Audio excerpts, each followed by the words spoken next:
What's up, everybody? Look, we got to get to the bottom of two things. Okay? There's been some angry folks on the timeline and in the YouTube comments in the past week, and we got to get to the bottom of it. Okay? First thing we did is we fired Mark. Okay, we don't know if that helps, but he's gone. Cut to the wide, Al. Okay? We replaced him with a black woman. Mm-hmm. So y'all can't say shit. Can't say shit. Okay? Hey, I know you like Mark. I know you thought he was funny. I know you enjoyed his quips, but say one fucking thing, you racist. Say one thing about us firing Mark, racist. Yo, we the most allies. Yeah, okay. So, no, we didn't fire Mark. But Mark keep taking honeymoons. He finna fire himself. I'll tell you that much. Oh, fucker, bro. I'm so happy for him for his wedding. And then on Sunday, as I'm flying back, he's like, oh my God, I didn't know. We got to take a honeymoon. My parents got us like a beach thing, whatever. I'm like, oh, did they? That's funny. They just surprised you about that, you know? Yo, show skeptical of everybody, yo. Son. I remember you had like the flu. Al had the flu. He's out. I don't believe that. Missed the podcast, takes a flight, still sick, filmed your show. And I'm like, where's Al? He's like, he got the flu or some shit. I go, really? He goes, that's what he says. Hey, bruh. Hey, if I'm not sick, nobody can be sick. Okay? If I'm not sick, nobody can be sick. That's what he says. If I'm not married, nobody can be married. Oh, my God. That's why you think Corona's fake, because you haven't got that shit yet. You know why I think Corona's fake? Because the wedding we went to this weekend, Al. Son. We went to this Catholic wedding, beautiful wedding. Mark got married or whatever. Congrats, Mark. Or Congrats, whatever. Mark. Or whatever. I didn't mean it like that. He got married, bro. It's not even whatever. He is married, officially married. Enjoying his fucking honeymoon. I was just surprised that he was so young. I didn't know that. Well, let me tell you something. He had a lot of old people at this wedding. Well, so? No, he had a lot of old people at this wedding. Corona, yo. We were in Florida, supposedly Corona capital. Did you see one mask the entire time? Nope. Not a single mask Except the entire mine. time. Except mine. Al had the only mask, and he got shamed out of wearing it. Yep. Wow. Al breaks the law. First of all, we're all breaking the law. But you know when you come back from, I'm gonna snitch on you. I don't give a fuck. Son, word? You know, we snitching? We snitching now. We are snitching now. Okay. Yeah, things are different over here, Taylor. Okay? Okay? I don't get it, but I think I get it. Look, you know when you land from a Corona hotspot? Obviously. Okay? And we're going to get back to the miracle that is us not getting Corona if we don't get it. We probably should have it. I'm going to get it from y'all, I'm sure. If we haven't gotten it from this wedding, Corona doesn't exist. And I mean that y'all sincerely. going to find out you got it because I'm going to be the one that shows symptoms. I've been saying Corona has it. Honestly, you will. You might die. From y'all. And it might be from me. Yeah. But it won't be from me direct. Mark wants his seat, yo. Mark wants his seat, yo. Well, he's doing everything in his power to avoid getting it. He's doing everything in his power. Enjoy the beach. Fucking takes a honeymoon. Who takes a honeymoon? You're a Catholic.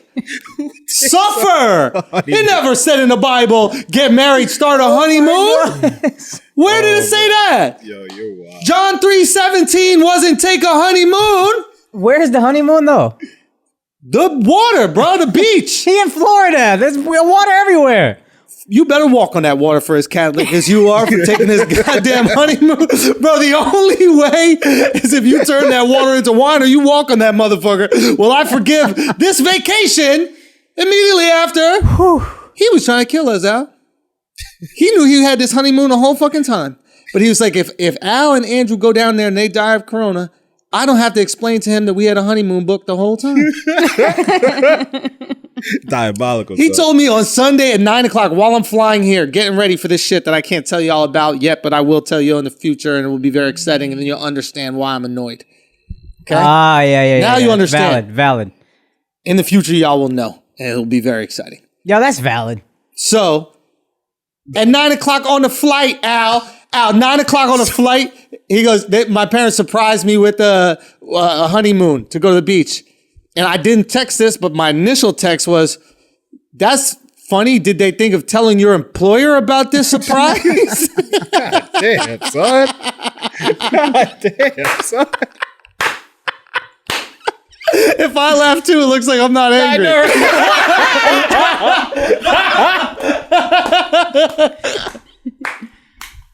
Oh my God, yo. No, I'm just joking, man. But I'm He's not joking. I'm not He's not joking, joking. but I am super proud of him. And everybody go wish Mark congratulations on his Instagram and ask him if he's enjoying his time. But no, seriously, it was a beautiful wedding. Yeah. I mean, he looked so fucking happy. His bride. You know how I knew he was happy? It was beautiful. I FaceTimed him and he said, I love you back for the first time in the history of our friendship. Yeah, Akaash always says, so Akaash and I say I love you to each other. I say I love you to you. We all say I love you. Say it. Yeah. Mark, because he's 33% gay, I feel like doesn't say I love you back because it's going to trigger something. Yeah. You know what I mean? No. It's like latent. It's latent. You know what I mean? Like He starts to say it and then he starts to gag. Oh, I love you. Oh. And that's it. And that's he has to swallow that. So he doesn't swallow something else. So we'll leave. And Akaash will literally go, all right, love you, buddy. And then Mark will be like, see you tomorrow, guys. That shit, me and Loki hurting my feelings every time. Yo, Andrew, love you, dog. Yo, Al, love you, buddy. Hey, Mark, love you. All right, man. Peace. He just turns his motorcycle on real loud, so he goes, I'll see you later. Like, yo, why can't we just say I love you, man? But he said it on his wedding day. I was like, that's how I know he's happy. All right, ready? All right, we're gonna say I love you. I love you, bro. I love you, man. Yo, Al, I love you. I love you, dog. brothers. Taylor. That's fucking gay when Al said that. I ain't gonna lie. You said it right there, Al. You said it in a gay way, Son, Al. I just threesomed us. Yo. I made it plural. We all in this. I love you guys. See? Yeah, man. Anyway, no, for real. Go wish Mark happy wedding or happy marriage or whatever. Tell him that you is. love him. Tell him you love him. Yo, go tell Mark you love him. Marky Gagnon. That's his Instagram. Go tell him you love him. And we love you, Mark. I gave a speech at his wedding. Oh, yeah. Unbeknownst to me. I do not like doing that. That shit was beknownst to you This guy before did you left. not want to give a speech. Son, It's I've mad never pressure, seen yo. somebody like try to avoid a speech, but like not saying I don't want to give it. Fam, I this got shit is Father hilarious. Benjamin right next to me. Coolest padre in the game. Okay? Right. The guy who did the... Did the whole I do situation. Yeah. That guy.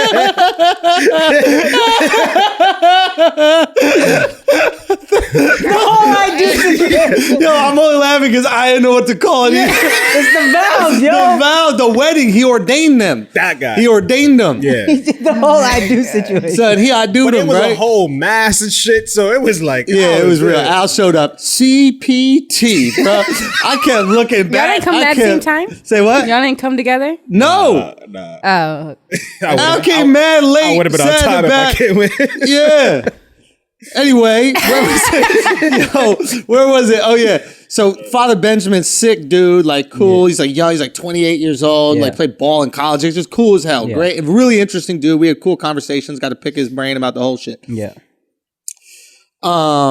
He was telling me about like when bitches try to throw pussy at him and shit. Oh. And like how he handles that. Wow. Like, yeah. Because they be coming at Was he a Padre. handsome old man, though? He's 28. Oh, 28. Handsome. Used to play baseball. Okay. Is he You know what I'm saying? is he celibate? Celibate. He's celibate? He was Celibate. sipping. Gotta be. He Say was, what? he was sipping though. He was sipping. They can I do didn't know that. they- Catholics, Catholics Catholics can say. sip? That's the blood Yeah. of Christ, yo. No wine.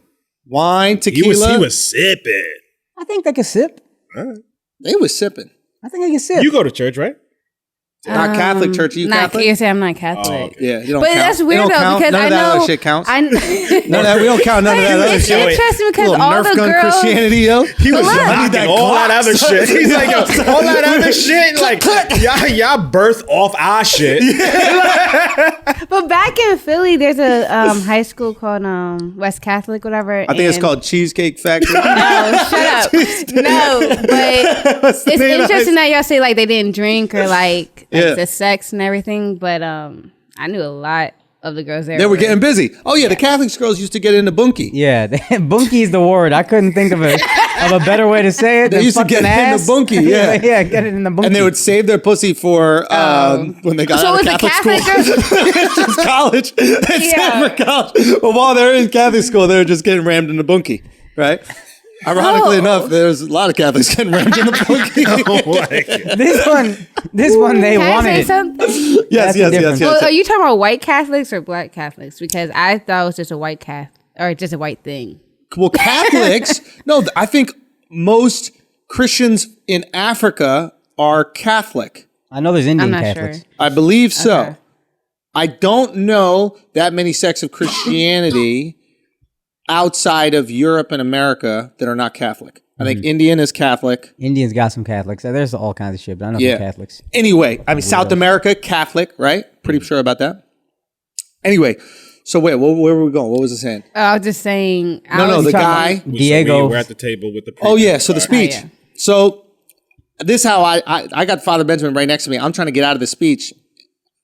Now, it's not because I don't want to say I'm proud of him and all that kind of stuff, and I'm not trying to fucking whatever, toot my horn or whatever that shit is. I don't want it to seem like I want spotlight at his day. Yeah.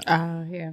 You know, I want it to be all about you and I want to be all about your wife. The last thing I want to do is go up there and then make it look and then make some jokes and make it look like I'm trying to steal any shot. I'm just here to support. I love you. Yeah. But then his aunt asked me to do it in front of Father Benjamin. I'm trying to get into heaven, bro. So I'm trying to get into heaven. So I can't say no. I'm like, if you want me to do it, by the grace of God, I would obviously do it, by God's grace, if that was something you wanted. I went up there. I, had, busted some jokes. It was kind of fun. But then I started kind of speaking vulnerably about Mark and how grateful I am and how much I think that, he's a superstar and I want to help him with anything he wants to achieve. And I'm very proud of him. And son, I started getting fucking terrified. Terrified. All of a sudden, I was terrified. Was you lying right next to a priest like that? Maybe that was it. Y'all gonna strike me down for this? You know what I really think it was? It was usually on stage, we're having these real moments, but we're being, at least for me, I'm being funny with these moments. And this moment, the purpose was not to be funny. It was just to be thoughtful. And I was sharing intimate feelings about somebody with a group of strangers I didn't fucking even know. Yeah. Me saying that to Al, how I feel about Al in front of you is easy. Yeah. Because you know how I feel about Al. Or me saying how I feel about you in front of that's easy. But 100 people just watching, I don't know, for some reason, I think I was oh God. You don't have the defense mechanism anymore. You don't have the security blanket of jokes. Yeah. That's gone. That was 100%. It was a weird feeling. I haven't gone on stage in 10 years and felt like that. Wow. 10 years. So, with Mark's permission, when he gets back, I do have a video of said speech. oh, really? Yeah. Okay. We could drop it. I think I had a couple of jokes. I saved his brother. I was going to go at his brother. His brother brought me up. Yeah. I had something that I locked in for his brother, but I was like, I'm going to let him live. But it was locked. You did go light. I went light. I thought he was going to drop some jaws. No, because I didn't know. You can't go at the bride. Obviously, I would never go at the bride. You got to pick up the bride. I would go at Mark, but I don't want to go too hard on Mark because his wedding. You should have roasted shit. I was thinking about going at the bride. You're allowed to roast the groom. Yeah. If you're the whatever. If you're Yeah, no, but everybody was going hard. His own dad went hard on him. Yeah. That's His the dad move. was like, I don't know why you're marrying Mark. That's the move. That's what you got to do. Yeah. His dad is cool. Yeah, his dad was is sick. cool, man. His dad was sick. Anyway, look, we don't have to take too long on it. He's a piece of shit. I think that's the main takeaway of When is he back? of all this. Who gives a fuck when he's back? Fucking dickhead, douchebag, going to get married, 23 years old. That's crazy. You know what I mean? Kid's still got a retainer. But best of luck and all that kind of stuff. Best of luck and all that kind of stuff. Oh, that's what I want to tell you about. Bro, so we're flying back, right? It's me, my girl, Al, his girl. Mm-hmm. Okay? Al and his girl are walking ahead of us. Mm-hmm. Okay? Al's wearing shorts. You wore shorts to the wedding? No. Going back. Flight. On a plane. All of a sudden, my girl, for no reason whatsoever, we're all having a great time. Everybody's happy. All of a sudden, for no reason, my girl goes, "Wow." Hold on. You know where it's going, right? She, out of nowhere. He's even a little further ahead, so she got to like really enunciate, like just up the volume. She goes, "Wow, Al, you got little legs." Right? So Al tries to like walk it off. I just try to laugh it off, right? This lady locks in. And he can't even go away and go, "I'm going to get some food." We're in the TSA line. He's right in front of us. It felt like when we roasted me on the podcast. It felt like no spin cycle She like was going but they're there. so skinny. And I was trying to like lean into it. Be like, "Nah, look at my calves. I got calves." And she's like, "No, you don't. Your legs are so skinny. Like, have you ever lifted weights with them?" Like, she is leaning. She doesn't even know she's roasting. She really thinks she's just describing. Right? It was super genuine to the point where I gotta stop it. And I go, babe, you can't make fun of Al. And she's like, "Why not? Why not? They're really skinny." And I go, no. Like, Al can't make fun of you in the same way I can't make fun of his girl. Right. So it's unfair that you're just treating him. Thank you for coming to my Why does he defense. have to go back? Like, why can't she just roast you? Because he can't roast her back. It's not allowed. You can't make fun of your friend's girl. Yeah, that's a rule. You know That's that. a rule. No, I make fun of my. It just depends. Your girl is different. You can make fun of us, but we can't make fun of you. Yeah. Like if you're making fun of your boyfriend's friend, right? And you're like, "Oh, you gained a little weight." And then he goes, "Yeah, so did you." That's not fair. It did, but no. How you It feel about that? depends. No, it depends. It depends what kind of relationship. If I already knew my boyfriend's, like if we all were friends already, and we No. We're talking about your friend. If your boyfriend's friend. Okay, Your friend's boyfriend. yeah. Imagine just coming out the blue with it too. Just like, No yo, that reason. shirt You're kind right. of tight on you, You're right, fam. you're Like right, that. You're right. Now we probably got to cut this whole part, Yeah. but I just want to say. Anyway, I say all that to say this: we're coming back, and this is how Al breaks the law, and this is what I'm snitching on. Okay, when you come back from a hotbed, a Corona hotbed, if you will, okay, you have to either digitally fill out this form, and they track where the fuck you go. You're supposed to quarantine for 14 days. I'm breaking the goddamn law being here right now with y'all. Giving me corona. Giving you Corona, possibly. Giving you maybe Corona. I might give y'all. You might have given us. That's a fact. I saw those parties in Atlanta this week. Yeah. I was in There was Atlanta. you. We I was saw you in on the beach. Mexico. We saw you on the beach traveling. Mexico, yeah. Point is, you're supposed to fill out some paperwork, or you're supposed to fill it out digitally and then show them the check mark. Yeah. Al just skips it. Wow. Walks around the security, bro. Wow. Son, I ain't had time for that shit. I was trying to get home. So. Yo, what do you mean he didn't have time for it? He skipped it just to wait for his girl to fill it out. I mean, I thought she was Wow. gonna, I Wait. thought she was going to see the play, and then she was going to excuse me. Yo, she was so tight you left her ass, bro. She was so tight, son. I'm not gonna front, bro. I'm not gonna front. She did. Son, I'll be honest with you. She said this. She goes, I go, "Where's Al? Did we leave him?" And he goes, she goes. I know this anger. I know this anger. She goes, "No, he just left, little bitch."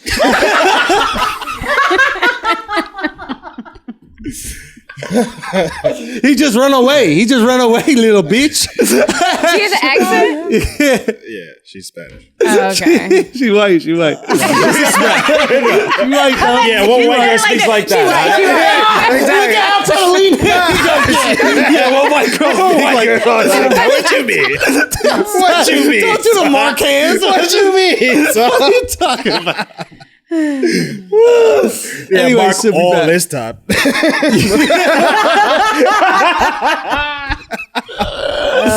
Oh man. Okay, but Akaash also went to a wedding. Sellout. Yep. You left our shit. You were supposed to go down there with us, and then instead you went to your fucking Indian wedding. Yeah. Indian weddings are so much fun, actually. You been? Yeah. That's cool. I don't gotta invite you to mine then, so we good. Don't even worry about it. Whoa! No, they're just mad fun. Like, y'all turn up. That shit is mad fun. He said he's not inviting you to his now. Oh, I thought you said that I am invited. Yeah, that's what I thought you said. You fucking dick. Don't invite nobody. He didn't invite me. Why am I not getting invited? He didn't invite me to his wedding. Why? Why she not getting invited, Akaash? I haven't sent out the invites yet. Yo, this guy is a date. fucking asshole. It's cool. No, it's cool though. Because Exactly. y'all do like this let out thing too and still be partying. So I'm cool. I'll be at the let out. I don't know what a let out is. I don't know what the fuck she talking about. She just made up some shit. I don't know what the fuck she talking about. She thought she knew some Indian shit. know what the and fuck she that don't. is. I think they just let you out the party. I think they were just like, yo, you go out No, there, I stop was dancing walking like that. downtown. Hey, black people, the real party's outside the venue. See me in the corner of the parking lot. That's actually They directions. put y'all in the corner of the parking lot garage. No. Yes. Yeah. No, the music will bleed through. It will bleed through. Y'all can dance to it. Yo, how your Indian friends did you like that? No, this is what happened. fucked up. No, it's Hey, yo, this is what that's happened. fucked up. Believe I that, was yo. walking That's down. fucked up. You need to can't give them believe it. attitude so that they understand. You'd be like, no, you didn't.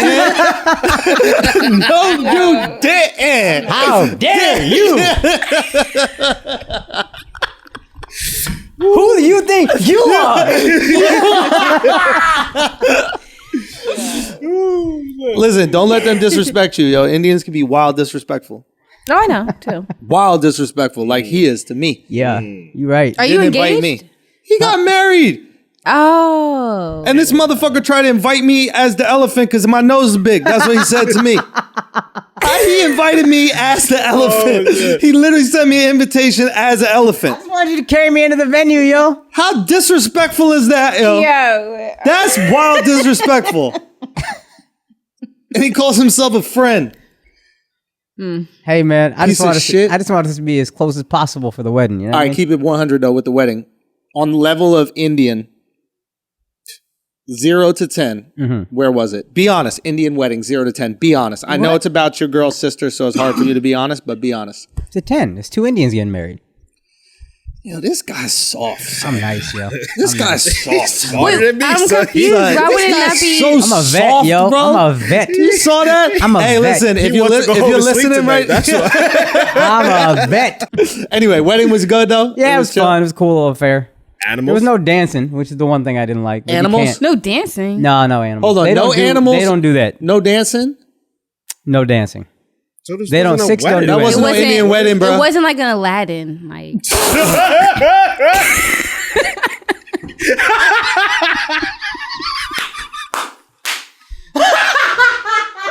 Yo, let me tell y'all. It's what, hey, Taylor brings a different energy, okay? It's a racist energy, but it's different. You know what I mean? Sometimes I love it. I love it. Yes. I love what's happening here. All of it. All right, guys, we're going to take a break for a second, pay some bills. Listen, get that dick hard. Excuse my language, Taylor, but you know what I mean. You know what I'm saying? You don't want them soft, do you? no. Of course not. No girl wants soft dicks. You know, and sometimes you've been having a lot of sex and ain't trying to pop up. You know what I mean? You don't want your girl to feel disrespected. The girl wants that hard Disrespectful, dick. yo. You That's can't disrespectful. disrespect her like that. So what if you could get that instant hard dick, that instant boomerang, that instant bonaire? You can. Blue Chew. Simple as that. Simple as that. Blue Chew. Same active ingredients as in Viagra, Cialis, all that good stuff. Only it works twice as fast because you're chewing it up. And you know what? You're going to get it free when you use our promo code Flagrant. Go to bluechew.com, use our promo code Flagrant. You can get it for free. All you got to do is pay $5 shipping, and you're going to get free hard dick for the rest of your life if you want it. Make your girl happy. Ladies, you deserve that happiness. Penis. Tell your man to get it. Now let's get back to the show. Here's the observation I did notice from this wedding that I thought was quite interesting.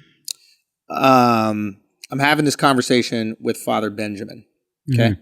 And I had this conversation with Mark before about like what Americans do. And I think this maybe like Western culture, maybe all fucking cultures do it, who knows? But like distill the most enjoyable thing about whatever it is we're consuming down to its most enjoyable essence. Okay. For example, an orange is sweet, it's sugary. Yep. That's not enough. We need a pixie stick. Oh, okay. I got you. We just want the juice. And then the juice isn't enough. Then we find a way to put more sugar in the juice, right? Now we got cream soda or whatever it is, orange soda. You know what I mean? And then we find a way to just take the raw sugar and then we make a pixie stick. Mm-hmm. Now, the problem with the pixie stick is there's no redeeming qualities in it whatsoever. Right. Mm-hmm. So I was asking him, I was like, okay, so we have this way of doing that, right?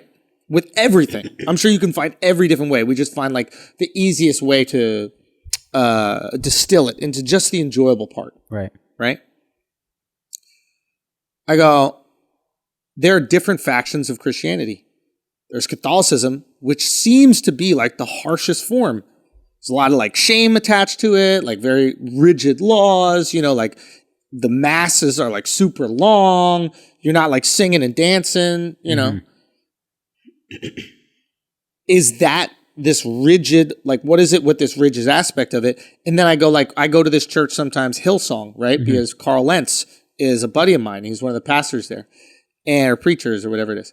And this church is so much fun. It's a concert. It's got lights. All the preachers are handsome or beautiful. They're having so much fun and they're filling you with so much joy. And you walk out of there feeling fucking amazing. It's great. Not even religious. I have so much fun. But I asked him, I go, is that the pixie stick of Christianity? And he goes, that's an interesting way of putting it. I would never judge. Obviously, he's not going to, condemn. But he goes, that's an interesting way of putting it. And basically the way that he phrased it was like, Catholicism tries to take a realistic approach on life, which is some days suck. Some days are great. We're not going to feed you just all good stuff because that will not prepare you for when the days suck and are bad and the reality of life. Right. And I think, and we should talk to Carl and have him on here because I'd love to pick his brain about it. But like, I wonder if that better prepares you for life. And I wonder if having it be all pixie stick, if you will, ill prepares you for when the dark times come. I wonder if all pixie stick potentially feels great. It's like that Band-Aid, but then the real thing happens and it doesn't give you the proper like tools to handle that issue. What do you think? I wouldn't say it's a pixie stick off rip. I don't know enough, but I know there's some value in it. It seems dismissive. It's maybe the juice of the orange. When we talked about squeezing the orange and just That's getting a better way of it's still sweet. It's still fun, but it's not devoid of nutrition. I don't know enough about Catholicism to know how it prepares you for life. If I did, I would be better prepared for this. But I would love to hear what he thinks they do to prepare you for life. Because it does seem like I don't want my association with God to be guilt, to be shame, to be fucking self-flagellation, whatever it's called. I don't think that's the healthiest relationship with God as an outsider. I would feel like this is, hey, when the days suck, you can still come to God for light, for a better feeling, etc. And that's the value of it. But I don't know enough to know for sure. And I would love to know why he thinks, how he thinks. And I'm sure his way of Catholicism is more nuanced and new age than like, or more modern than like some of these other old fashioned shits you see on TV. Yeah, like he was saying something interesting. He's like, Catholicism is the original cultural appropriator. I go, what? He goes, yeah, anything that's dope, we just take on.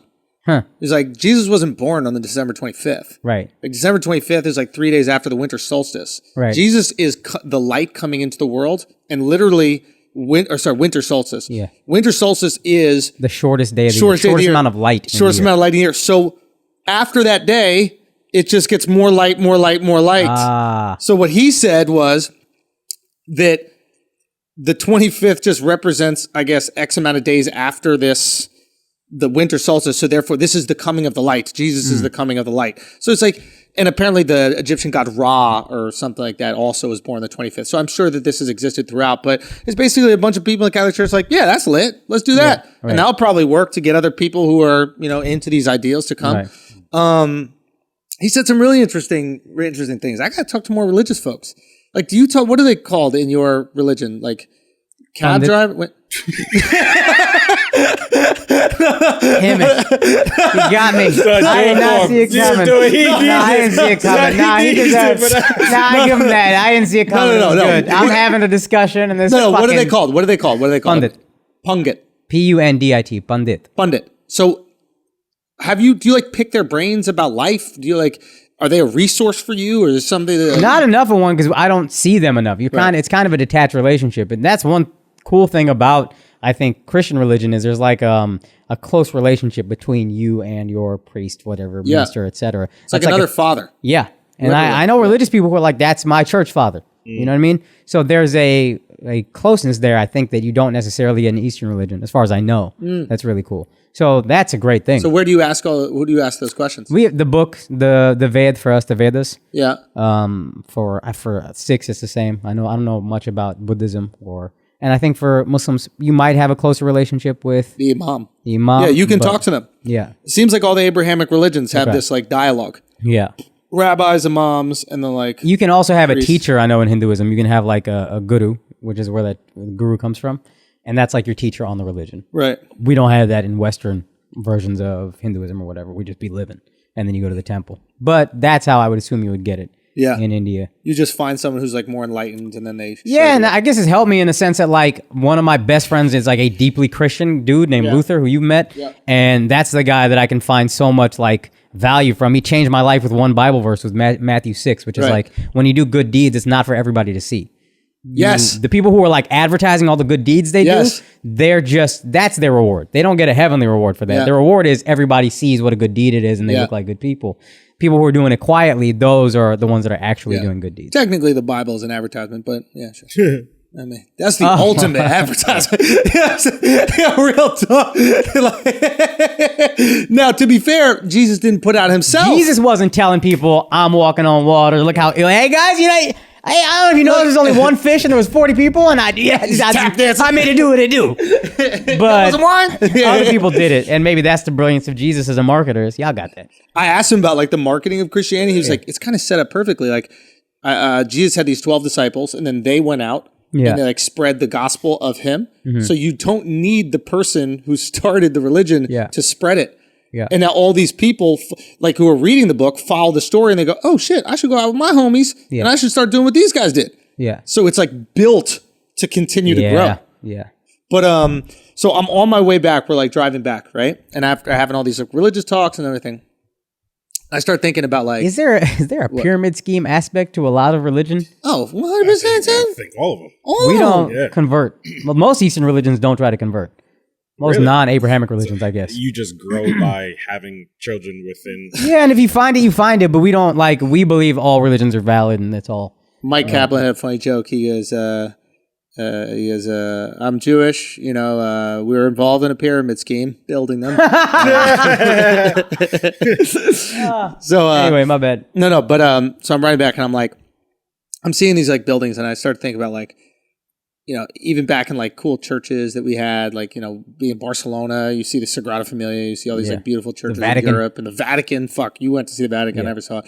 But these amazing places. And it's like, the thing that you value most, or the things you value most in society or in culture, right, become the most magnificent structures that exist, right? And I imagine in Hinduism it's the same exact thing. I imagine your temples in India are like, I haven't seen as many in India, but yeah. I'm sure I follow your point. Or like even you go to like Bali, they're like Buddhist temples that are like magnificent, right?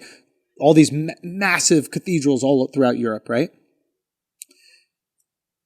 We've probably, in the West, replaced God with money. Go ahead. And if you look at the most magnificent structures that exist right now, they're banks. The Twin Towers is basically building of banks, financial institutions, trading, like all these big buildings. You go to... You know what thought crossed my mind? Football stadiums. Well, I was thinking back to that. I think even back then, they were also valued maybe almost at like a godlike level, because you look at the Coliseum, right? Yeah. But you look at it right now, like you see banks are massive, and then you see these stadiums are absolutely fucking massive. Yeah. Right? Massive and gorgeous and cost billions of dollars. And taxpayers are like, yeah, we'll pay for it. Absolutely. That's a valid You can see what society values the most simply by the most magnificent structures that go up. Yeah. Isn't that crazy? It's going to be... That's a good point. Right? I don't know. I just thought about that in the way. And you could backtrack a civilization by looking at the most beautiful structures and you could probably figure out, oh, okay, these guys really cared about this. So you want to know what the pyramids were? Find out what they cared about the most. That's what it was. Like if they cared about God the most, then that was something for God. If they cared about energy or whatever the fuck it was, then it was an energy source. If they cared about money, it was a bank. Wasn't it a tomb for the king? That's what they say, but apparently there weren't any of those tombs in the ones that we see as pyramids. Like all those tombs were found. Okay, I see what you're saying. Like in other parts. Ah. I don't know, it's just like an interesting way of like judging value. What we really fucking care about. Taylor, we're gonna what, say Taylor? No, I was just gonna say. I guess it's like what you were about to say. It's interesting what we judge as value. Yeah. Like what else should we big up? You know? Yo, that was a question you asked the father. Yeah. Priest. The priest that. this guy really be struggling, yo. I don't know what you call these motherfuckers. It's priest, pastor. Oh, motherfuckers. That's one thing you don't got. That's the only one I feel comfortable with. My nigga.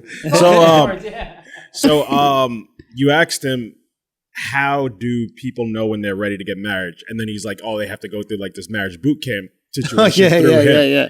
And I was like, oh, that's interesting. And then he was like, oh, so have you ever told a couple like they can't get married? He's like, a couple times he's had to tell people they're not ready. And I'm like, it's weird. It's like you put so much faith in this religion. Like, who is this guy outside of your relationship telling you you're not ready to get I was gonna say with that. your partner? I think that's like a lot of faith. That's a lot of faith. And I think that we probably, because you and I aren't as religious, like we undervalue people's religiosity. Mm-hmm. But like, I imagine if you're Catholic, your priest, that's the direct connect to the guy upstairs. So I would imagine you treat him with that type of reverence. And if he was like, I don't think you're ready for that, you'd really take that into consideration. Yeah. Even then, I think as someone who's not from whatever, I see the validity to it. Because you look at a religious person that's about that life, that's one of the wisest people you'll see. So even if you don't necessarily say, hey, there's a direct connection between him and God, you might say, yo, this is a very wise person. And he's not saying we can't get married or we're not the right fit, but we have more work to do. We have more growing up to do. Let's put in that work. It's just a wise person. You can't, religious or not, there's a lot of wisdom in those books. Yeah. Whatever book it is. So if that person with that wisdom is like, hey, you guys might not be looking for the right things right now, that's just, hey, we can do some more work. Also, he got nothing to gain from it, right? Like, some dude that wants to bang your girl is going to be like, nah, you're not ready to get married. Yeah. But this guy who definitely is not banging your girl, like literally only wants you guys to have a successful marriage and be happy in life and go to heaven, that's his only goal. He's not selling a seminar. They believe him. He can't make no money off you, like nothing. They believe him, like they'll believe him than like their actual parents who were. Yeah, that's interesting. They'll probably believe him more than a therapist because the therapist wants you to keep coming back. But then if they go through marriage boot camp, and then they get divorced, who fails, the couple or him? Yeah, the couple. The couple would probably. But he okayed it. Like but things happen. He failed too. He's not perfect. He failed. Yeah, he's not perfect. He didn't boot camp him good enough. It's not a perfect thing. And when he says you guys aren't ready yet, it's not you're not the right fit. He's not saying with 100% certainty y'all can't get married. And if he's telling people y'all are probably ready, he's not saying with 100% certainty you are good to go. Let me tell you something. Everybody knows that shit is up and down. Any marriage has ups and downs. Relationships. I think you guys are mature enough to navigate the downs. Hopefully, that's what I think. Now, if a down comes and y'all both aren't ready to do it, then that's on me and that's on you. But like, I think you are ready to take that next step. It's not, I think you'll last forever. And I don't think y'all are ready to take the next step yet. It's not y'all aren't the right fit for each other. See what I'm saying? It's not so absolute. Yeah.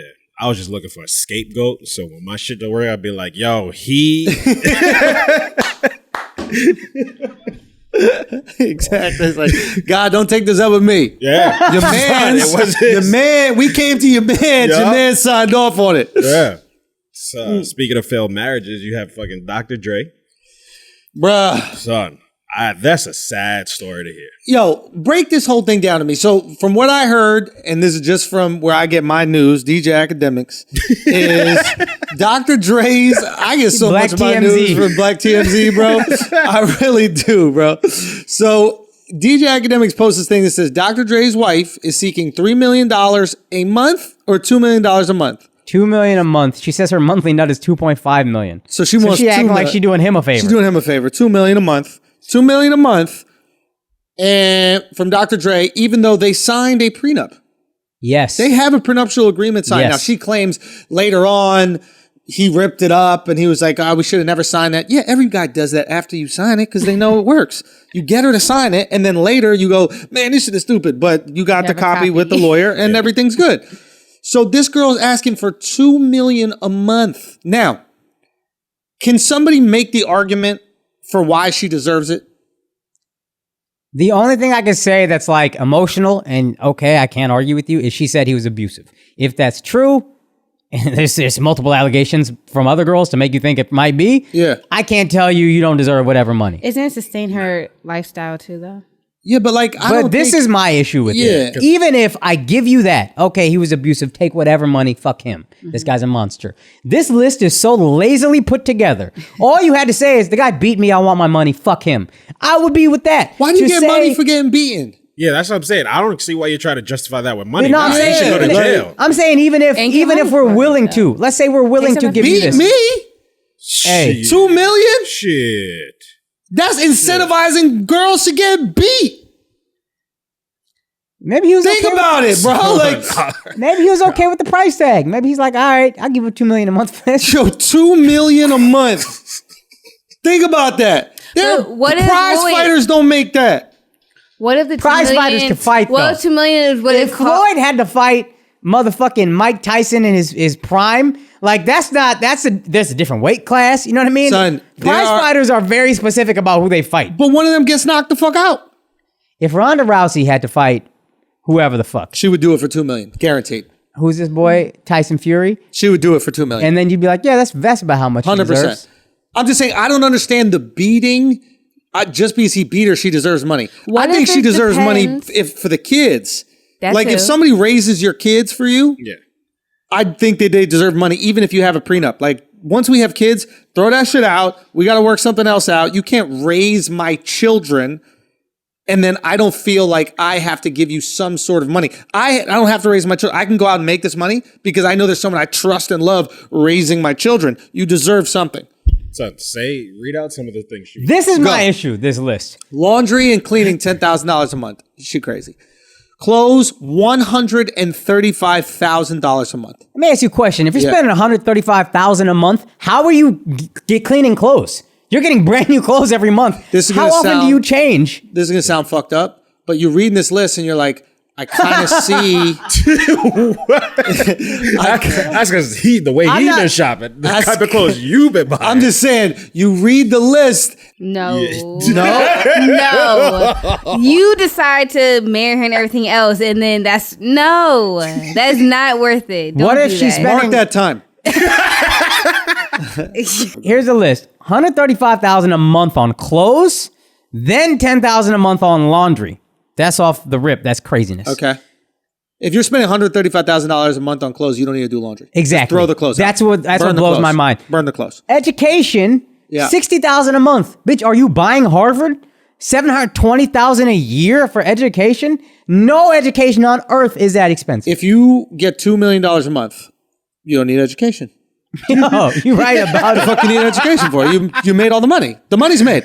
How much is that a year? $24 million a year? $24 million a year? You don't need to go back to school. You're an idiot if you go back to school and you're making $24 million. That's your education. Don't go to school. Don't go to school. I figure let's just slice all the shit we don't need to slice. You don't need laundry and cleaning because you got $135,000 a month in clothes. You good. Education, you have $24 million a year. You're good. Entertainment, $900,000 a month. It's Corona. What the fuck are you doing for $900,000 a month? Yeah, what kind of eyes wide shut parties are you having? For $900,000? Matter of fact, they do have the mask. Those are the best parties. Hey, bro.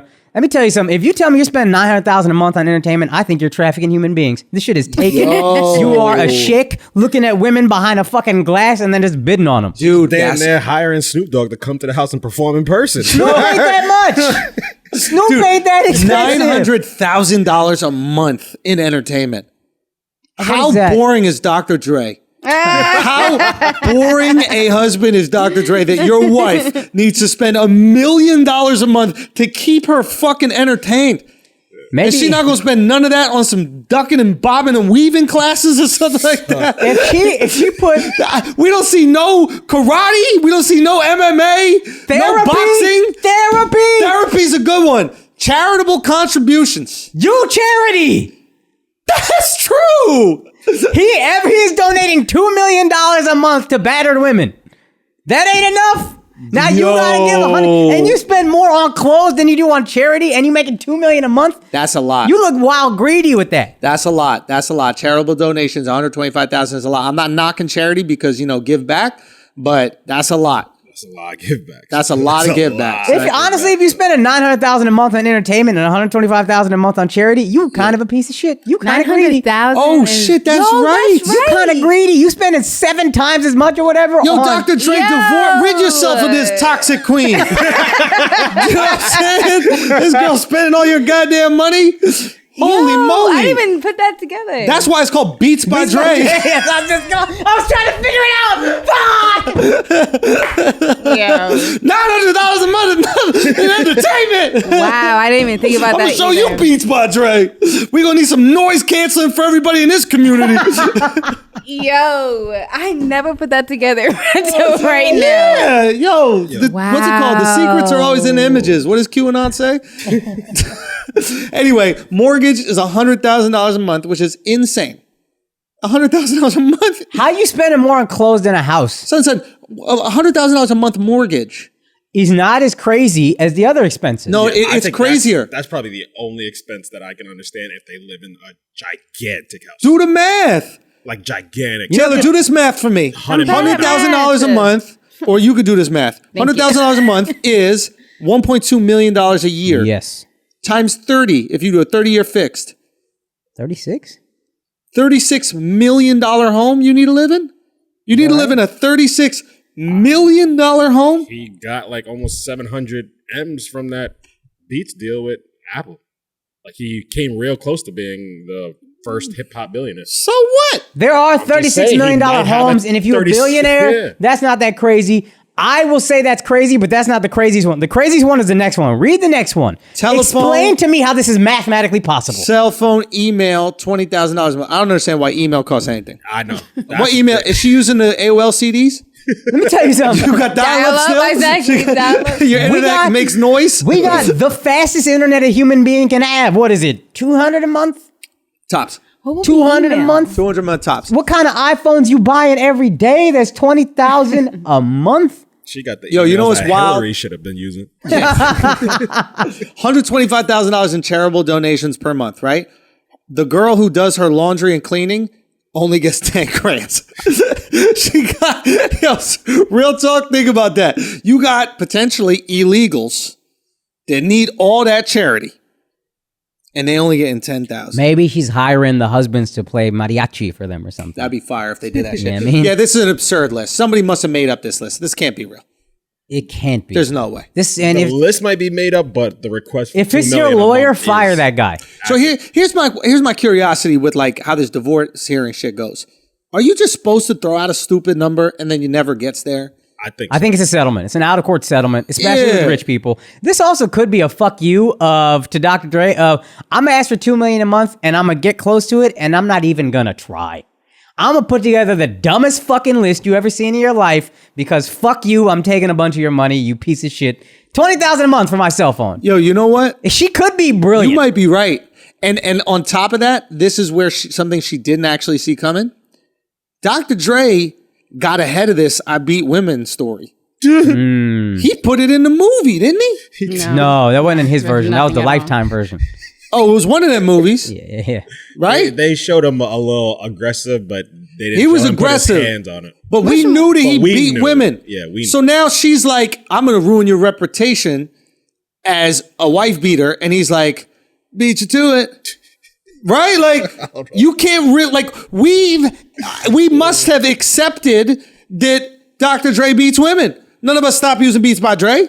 LeBron's still walking around with his wife beater Beats by Dre. Right? All these celebrities still Beats by Dre. For the record, I think he has since apologized for his behavior in the past. You know, one of those, oh, sorry, I'll do better. Exactly. So, like, he's come to terms with it. So she can't really use that as leverage if we already know it about him. You know, if we found out Matthew McConaughey was beating his wife, that's new information. You think when Johnny Depp, remember Amber Heard was like, yo, he beats me. We were like, Captain Sparrow out here beating bitches? There's no way he's beating bitches. It's breaking my heart. Right. That fucks with his image. Yeah. Now you coming in his bottom line. Yeah. We already know Dr. Dre beats women. And unfortunately, we're all like, The headphones is slapping, bro. Do you know what I mean? That's how it was with R. Kelly and stuff. Say what? Too. That's how it was with R. Kelly. Yeah, but I'm an asshole for pointing that out. Also, Dr. Dre been disappointing us since never putting out the Chronic Volume 2. Didn't he ever put that out? I don't know. Chronic 2000 Detox. He put Detox. We didn't want no fucking Detox. No, that's what we wanted. He put out the Compton album that was That's whatever. What Did we like that? It was all right. Pretended it was good for. So we're used to being let down by Dr. Dre. He's looking by the headphones. That's interesting. You're right, because if like Will Smith came out saying that he'd be like, that would be like complete cancel and everything. The same thing with Bill Cosby. That's what happened with Bill Cosby. Her little cheating thing, we might be like, when did that happen? We might say that. We might be curious about that. And I mean that. I'm just saying like an act of passion. I'm not saying it justifies it. I'm not saying it's right. Clean that up. You think we love Will Smith so much if we heard some shit like that, we'd be like, what did Jada do? Now, yeah, what if probably. it was before cheating? You'd be like, it's always going to be that now. Because Will is such a sweet guy. Yeah, he's such a sweet. I know he's such a sweet guy. And he got an 800 on his SAT verbal, so he could probably figure out like a much better way to hurt her with words. He definitely do an entanglement. That's for sure. How do you know that he had an 800? Son, I be knowing every smart He person. got into MIT. Indian parents hold all that shit over your head. He got into MIT before they had to accept you if you're a minority. Yo, facts. Like he got into MIT before white guilt. Yeah. Right? Yeah, 100%. 100%. Like that's a real accomplishment. Son, that motherfucker is a genius. His choices were go to MIT or be the most famous 20-year-old or whatever, 18-year-old in America. These are your choices. And he made the right choice. Oh, he had a #1 song in high school. #1 song in high school. He said he was in high school when he said did there's that? no feeling. This is after Independence Day and all that shit. He said there's no feeling like still having the #1 song in the country and being in high school. Everything else I've done is not as cool as that was. I didn't even know he was that young. You didn't know that? No. Summertime. I had no idea he was that young. I thought he was. Akaash know way too much about Will Smith. Oh, son. Like this is a little. Will Smith meant stuff to him, bro. That's why I don't watch porn. I just be watching Independence Day. One of the greatest movies ever. He's a co-star in, but he's such a superstar. He takes over the whole fucking movie. You remember that movie as if he's the only star. He's in a quarter of the movie. He knows all his bio data. Factual. Yo, Will Smith, holler at me. It's fucking tragic, bro. Yeah. This guy accomplished all that. And his wife's getting creamed by some dude with crusty hair. August Alsina. Come on. Crusty hair. He has actually really nice hair. No, not that red shit. He looks like Krusty. It's curls. Whatever. He looks like the clown from The Simpsons. Sideshow Bob or whatever. That's black hair hate. Don't do that. That's not black hair hate. That's Simpson hair hate. He's hating on the color of the hair. You're hating the color. What do you mean black hair hate? It's a new one, son. What are you talking about black hair hate? Because that's his hair. Got Akash's cousin's hair on right now. What you talking about? That's a good fucking point, yo. I'm appropriated. Bunch of bald Indian bitches walking around, scratching fucking lice off of their heads because you bought up all that fucking hair. Leave them alone. They donated. You right. We ain't donate shit. Ain't no donating out there in India. It's starving to death. You can't be donating. They're shaving off their eyebrows, giving it to y'all. Where's our charitable contributions for your hair, yo? Yeah. What you mean we give y'all mad money for it? No, you give the fucking shop owner mad money. That and don't it go should be back going to us. towards y'all though. No, it doesn't. You don't. We don't control that. Huh? We don't control that. Stop capping it. Let's go. Let's go, Taylor. Let's go. Black hair love. Let's go. What you mean? But what if when y'all were asking for freedom, the North was like, you know how much money I paid for this cotton shirt? Y'all taking care that's of. why you gotta take it there, bro. Why you gotta make it so happy? Yo, we were having a fun light hair discussion. You had to bring slavery all up in it, son. Jesus. I gotta go for my people. I gotta ride. Oh my god. I gotta ride for my wearing people. Indian slave hair? That's what you saying? Huh? That's what you just compared it to. I know. I'm just saying you can't say, "Oh, you're taken care of." That's not our decision where the money goes. That was all Alex. One of y'all were saying it, but you make sure that hair is Indian, don't you? You make sure. Hey. Motherfucker. Shit. Fuck you, Al. I knew I was gonna get that. Anyway, look, that's all I'm trying to say. Careful now. No eye shots. Careful now. That's what Jada said. Oh my god. What? Summertime. Yo, you think you ever smashed it to Will's music? Oh, you had to. No. Wiki, You don't have wow. Here comes the man in black. Talk about Men in Black. You know, Will won't do that shit to himself after he found. Poof. Yo, Will need to come out with the pussy he's been getting, bro. I'm tight. Tight, you bro. have been saying that. Why? Why does he have to? Why? He got to even it, bro. Scoreboard is off. Scoreboard is off right You know now. how much crazier you look with that hair saying this shit? Will needs to come out with his pussy. Even up the scoreboard. Taylor, do you agree with that? Yo, wouldn't you feel, as a Philadelphian, wouldn't you feel? Are you a Philly girl? Yeah. What's up? Yeah. You didn't hear me say Philly? That's what's up? Like when you were saying your love for That's where Akaash's girl's from. Yeah. Hey, where? Northeast. Northeast Philly. Northeast Philly. Yeah. And by Okay, that, that's mad he means far. South Jersey. But it's all good. Yeah, but it it's don't matter. basically a little bit. You know what I'm saying? It's close. You still say water or whatever. She'd be saying water sometimes. Water. Your Water. goofy ass Water? accent that you guys got. Yeah, water. Water? Y'all say water like a Water. motherfucker. Anyway, water. point is, wouldn't you feel like Will's image would be intact if all the chicks he was smoking out throughout the years came out and they were like, 100%, yo. Will smash. This selfish ass bitch, Jada. Whoa. Wait, would girls be upset about it? I want to know the pussy Will was getting on the side. I cannot fathom Will's been faithful this whole fucking time while Jada's out here getting dickety down. I don't know. I feel like Will does like the non-famous or models maybe. I don't think he does. I heard he was fucking Margot Robbie.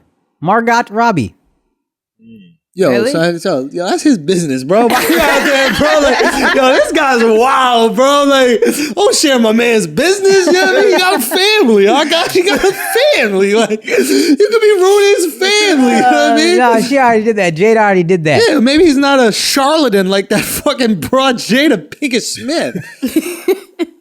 All right, yo, did y'all see the Candace Owens Cardi B beef? Yeah. Oh, this shit is so funny, bro. This is a tough one. This shit is so funny, bro. It's a tough one. Why? Why is it tough? I can't say. Taylor, what's your thoughts on Candace? Say Owens? why. Say it. I mean, all her points weren't that off. Who? Candace, right? Candace, yeah. Candace a bad bitch, yo. She nice I'm at this. sorry. I don't want to, but if you Yo, look listen at Taylor's to her, face. Can you please get to Taylor's face? Please Taylor, look at Taylor's face. Taylor, it's yo, okay. Yo, Taylor, you got mad bullets in your gun. Use them. Taylor, it's Like- okay. Hold up. And I ain't much sad I Let me shouldn't set shoot it you up. because you're a black man. And that's what's so crazy. Stop it. Nah, but sometimes You hear what she just said? I should shoot you because you're a black No, I man. said I shouldn't. Oh, you shouldn't? No. But then sometimes you gotta do it. I'm not doing that. No, I'm not okay, doing so here's let me just set it up for everybody listening at home that hasn't seen it yet. Okay. Candace Owens is a troll. She is the 6ix9ine of right-wing politics. yes, And she garners her fans by riling up the opposition, especially celebrities that are in the opposition that have dabbled in the political realm. Candace is an operative, a tool used by the right, okay? She can say all the things that the extreme right cannot say because a lot of times the extreme right are old white guys. So old white guys cannot tell black people to shut up about Black Lives Matter. They cannot tell black people cops don't kill them. They cannot tell black people that they need to leave the Democratic Party because the Democratic Party is the one that enslaved them and they're just slaves and being used. So they get a black female to do it so that they cannot use her identity against her, right? Because if a white guy said it, there'd be a lot of people just like, oh yeah, you white male patriarchy, shut the fuck up, you're just racist. Black woman does it, you can't call her. You got to call her a sellout. You got to call her a coon or whatever the fuck it is, right? So she is on Ben Shapiro's show and she calls out Cardi B for being, I guess, a liberal shill. Yeah. Which she is. Now, Cardi, she's saying is being used by the Democrats, which she is. And she says it's insulting to black people's intelligence. And she says insulting black people's intelligence. I think that's debatable. yeah. Right. Now, here's the thing. It's okay to be used if you want to be used for that. In other words, any employer, is using an employee. If that employee wants to be used for that job, that's a beautiful relationship. And what did you just say Candace Owens is? She is a shill for the Republican Party. She's being used. 100%. And if Candace Owens was a white man, she would be out of a job. 100%. Candace Owens is nothing without her identity. Yeah. She would be another political pundit. She'd be Rush Limbaugh or one of these other guys that would just be thrown out to the fray and called a racist and been told to shut the fuck up. But she is a lightning rod because of her identity. Nobody benefits from identity politics more than Candace Owens. Yeah. And she is the one that's trying to push back against identity politics. Yeah. Identity politics goes away, you don't have a job, Candace. And she knows this. In the same way, the right uses Candace, the left uses children to make their arguments. So they use Greta Thunberg for the environment. Throw a little girl out there. Right-wing people don't want to criticize a little girl. Throw those kids that were in the school shooting. Throw them out there and tell people not to use guns. That's the last people you can argue with. You're not going to argue with some kids that were in a school shooting, right? So every political side uses these operatives. Candace is making a true point, which is Cardi's being used. Cardi is saying, yeah, I want to be used. Yeah. I align with these political viewpoints. Yeah. Candace is saying, you don't know what they are. And her point when she kind of, executed it a little bit further is like, you say you want to save money in taxes. You say you want to do, I think she had a couple other things on her agenda, Cardi B. Yeah. And it's like, all those things kind of line up with the Republican platform, not the Democratic one. So Candace went about it in this like dragging culture type of way where like, I'm going to criticize you. I'm going to make fun of you. I'm going to have the timeline going, oh, you got lit on fire. Ooh, whatever. But the points that she was making about Cardi and when she articulated what Cardi is saying she wants and how the Democratic Party does not service that could stand up. Absolutely.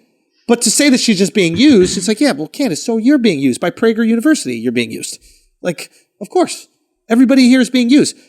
And are people pandering? Yes. Donald Trump is pandering. Cardi B is pandering. Joe Biden is pandering. She's acting like Donald Trump doesn't have Kim Kardashian at the White House and Kanye West at the White House. Everybody's pandering. Yeah. It's election season, baby. It's time to tap dance. Yeah. That's what everybody's doing. And we are going to tap dance on the biggest fucking platforms. 100%. And now, that was the only thing that, so all the points you just made, I agree with. And Cardi pushed back on like, oh, they're not just speaking to me to pander to the black vote.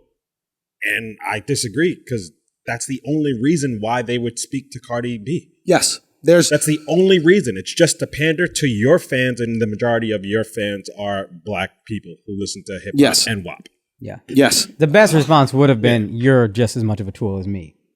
That's what this is. Yeah. Yeah. If Cardi clapped back that way, that would have been good. But I'm just saying what Candace said isn't wrong. It's not wrong. Yeah. They are trying to get black people to vote for Biden. That's why he has Kamala too. And that's why he has Kamala as well. Yeah. That is a pandering move. Yeah. Now, the line between pander and service and representation is very thin, right? Yeah. I want representation in this movie. Okay, let's put an Indian person in this movie. Are we pandering to Indians? Are we pandering to the left? Or are we representing them? Yeah. The right wing would say you're pandering. The left wing would say this is progress, this is representation. They can mean the same thing. But you're both doing it. And everybody's fucking doing it. Yeah. Literally. Everybody's trying to use it. So, is it necessarily bad? I don't know. Is Candace right that Cardi has probably very limited knowledge of the political sphere? Yeah. Sure. I haven't seen Cardi say anything that was like wildly prolific when it came to politics. Have you guys? No. I don't even think I could take it seriously if she did. I'm just so used to old Cardi. Yeah. Start talking like really thought out points. I'd be like, this is different. Yeah. She's like, I pay millions of dollars in taxes. I don't want to pay as much in taxes. Well, yeah. Okay. You're a Republican. Or you're everyone, actually. Yeah. No one wants to pay money in taxes. Yeah. You know? So I completely understand, but this is just like, this is classic Candace. And I don't understand why people fall for it. I know. Like, why would Cardi fall for it? She does this all the time. People always fall for trolls, and I don't get it. Everybody falls for trolls. If you're a sports fan, Skip Bayless means nothing he says. Why do we fall for these people? You know what? It shows insecurity. Yeah. It's like real security would be you can excuse me, real security is somebody's talking shit about you. You know that thing isn't true, so you don't respond to it. Right. Candace struck a nerve. And the nerve was, and this is my assumption, I don't know Cardi, but my assumption is Cardi felt Candace was right. Yeah. Or her insecurity about her political knowledge or how she's being used, etc. The only reason you respond to criticism is because you believe that criticism about yourself, or it is so absurdly wrong. It's not even the sphere of reality. And even in those situations, you're like, I don't dignify that with a response. Yeah. Charlamagne asked Diddy, yo, did you have Biggie killed or whatever it is? Or Tupac killed? Remember? And Diddy's like, I'm not even going to dignify that with a response. Mm-hmm. So, honestly, it's like, stop falling for this shit. I don't understand it. Why do people get caught every time? Tommy Lahren would do the same thing. She'd say one thing, Black Twitter go crazy. We did it to Black Twitter. I didn't think this would even work. I didn't even mean it. When we were like, who's blacker, Adele or Beyonce? It is the most obvious joke. No, Adele is blacker than Beyonce. Oh, it's even more obvious. It's a more obvious joke. Did you see that? Wait, last week we said Adele is blacker than Beyonce, and then we started going through all these reasons why. Okay. Like Adele, the name is blacker than Beyonce. Like we just saw every reason. Like it was it was the most absurd in the world. Like who makes better mac and cheese? Like all these absurd things. There were blue check marks on Twitter debating about how toxic this was, how problematic this was. I couldn't believe it. I couldn't believe it. And all you're doing is making us more famous, theoretically. Like, that's why, not that we did, but Candace Owens, if she just existed and Black Twitter wasn't up in arms, she just exists.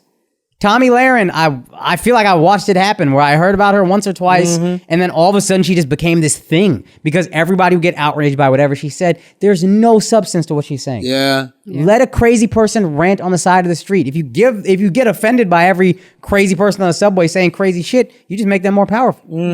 Let them live. Let them go away. Ignore them. Yeah. Yeah. I mean, Candace is just going to gravitate towards where the money is. And there will always be money for a person of the opposite race willing to criticize their own. There will be money for white people that are willing to trash white people on behalf of minorities. And there will be money for minorities that are willing to trash minorities on behalf of white people. Yeah. Because you need those Trojan horses out there. And the more upset you get by them, the more their people give them power because they're like, I love how much he pisses off black people. I love it. I love it. We got to keep supporting this girl. She's the best. Yeah. If you just didn't give a fuck, she just exists and nobody really cares. And you know what? It's a real shame I think about Candace is that like she is a product of outrage culture, but she's a very eloquent and smart woman. Yes. Yeah. And she's got star power, and she's fucking brave. That woman is power for good. Say what exactly, or just use that power for, regardless of it's good or not, justice, not like outrage. Like not lowest common denominator. Like going after Cardi B. Like what? Like don't you have bigger fish to fry? Like go after corporate maniacs. Do you know what I'm saying? Like go after. Yeah, you can go after Clinton. You can go after. There's so many different things that you can go after. I guess like, but. She does that for the same reason 6ix9ine does it, right? I'm sure 6ix9ine is like, yo, I can make really catchy songs, but nobody's gonna listen unless I tattoo four leaf clovers on my face and I start beef with everybody in Chicago. Then they listen. So unfortunately, I got to do that. But if you could just make the catchy songs, if we rewarded that, that's what they would do. And I bet you, if we rewarded Candace just having like a nuanced opinion about politics that just happened to be right wing, but it wasn't not like on race, and it wasn't necessarily about race, and matter of fact, by not mentioning race, she might get way more black people to go, that person looks like me and she's making really good points and she's not calling everyone that disagrees with her a fucking sellout or coon or whoever they call her that shit. I'm the same thing. But like, it's like the outrage culture we exist in is making us lose people that could be like really effective and talented. Yeah.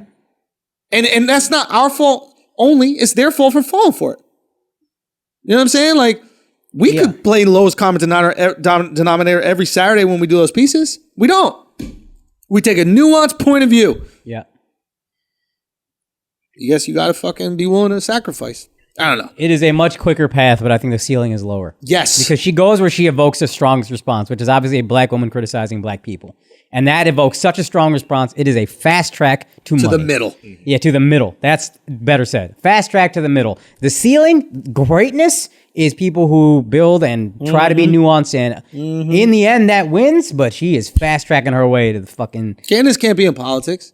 No. Now, eventually, maybe she can do the Ben Shapiro pivot, where Ben Shapiro was like super antagonistic to black people. And now he's like, I'm just a regular nuanced Republican, right? And it's like, but... Because he realized he's in the middle. He's stuck in the middle. Exactly. I can only go so far with this. Yeah. So Candace is going to have her pivot. And then I guess I would say to any of the Candace like detractors, I would go keep that same energy with her and remind her to keep that same energy. Yeah. When she will make that pivot. She's not a critical mass, but she's going to make that pivot where it's just like once her protectors and the people paying her are go, okay, you're famous enough where you actually kind of like need to be a little bit more mainstream, welcome everybody in the fray a little bit more. She will make that pivot and just remind her, hey, you are just as bought as the people that you were saying are also bought. Yeah, there's going to be a time where she needs black moderates to vote. And she's going to have to back off and then, remind her, no, that's, you got here with this shit, you sit in that. Yeah. All right, we're going to take a little break, pay some bills. All right, we're going to take a break for a second. Look, let me show you something, all right? I didn't do my hair today, but you know what I got? Hair. Full head of it. Full head of it. That's a fact, okay? There's a lot of motherfuckers out there that don't have hair. And you know why? A choice. Don't chalk that up to no genetics and none of that stuff. It's a choice. That's right. Modern technology has solved balding. Okay? You want to keep your hair? It's this simple. Go to Keeps. Go to Keeps. I've been on an active ingredient that's in Keeps for the last 10 years, probably as long as you know me. Easily. 10 years. Look at this.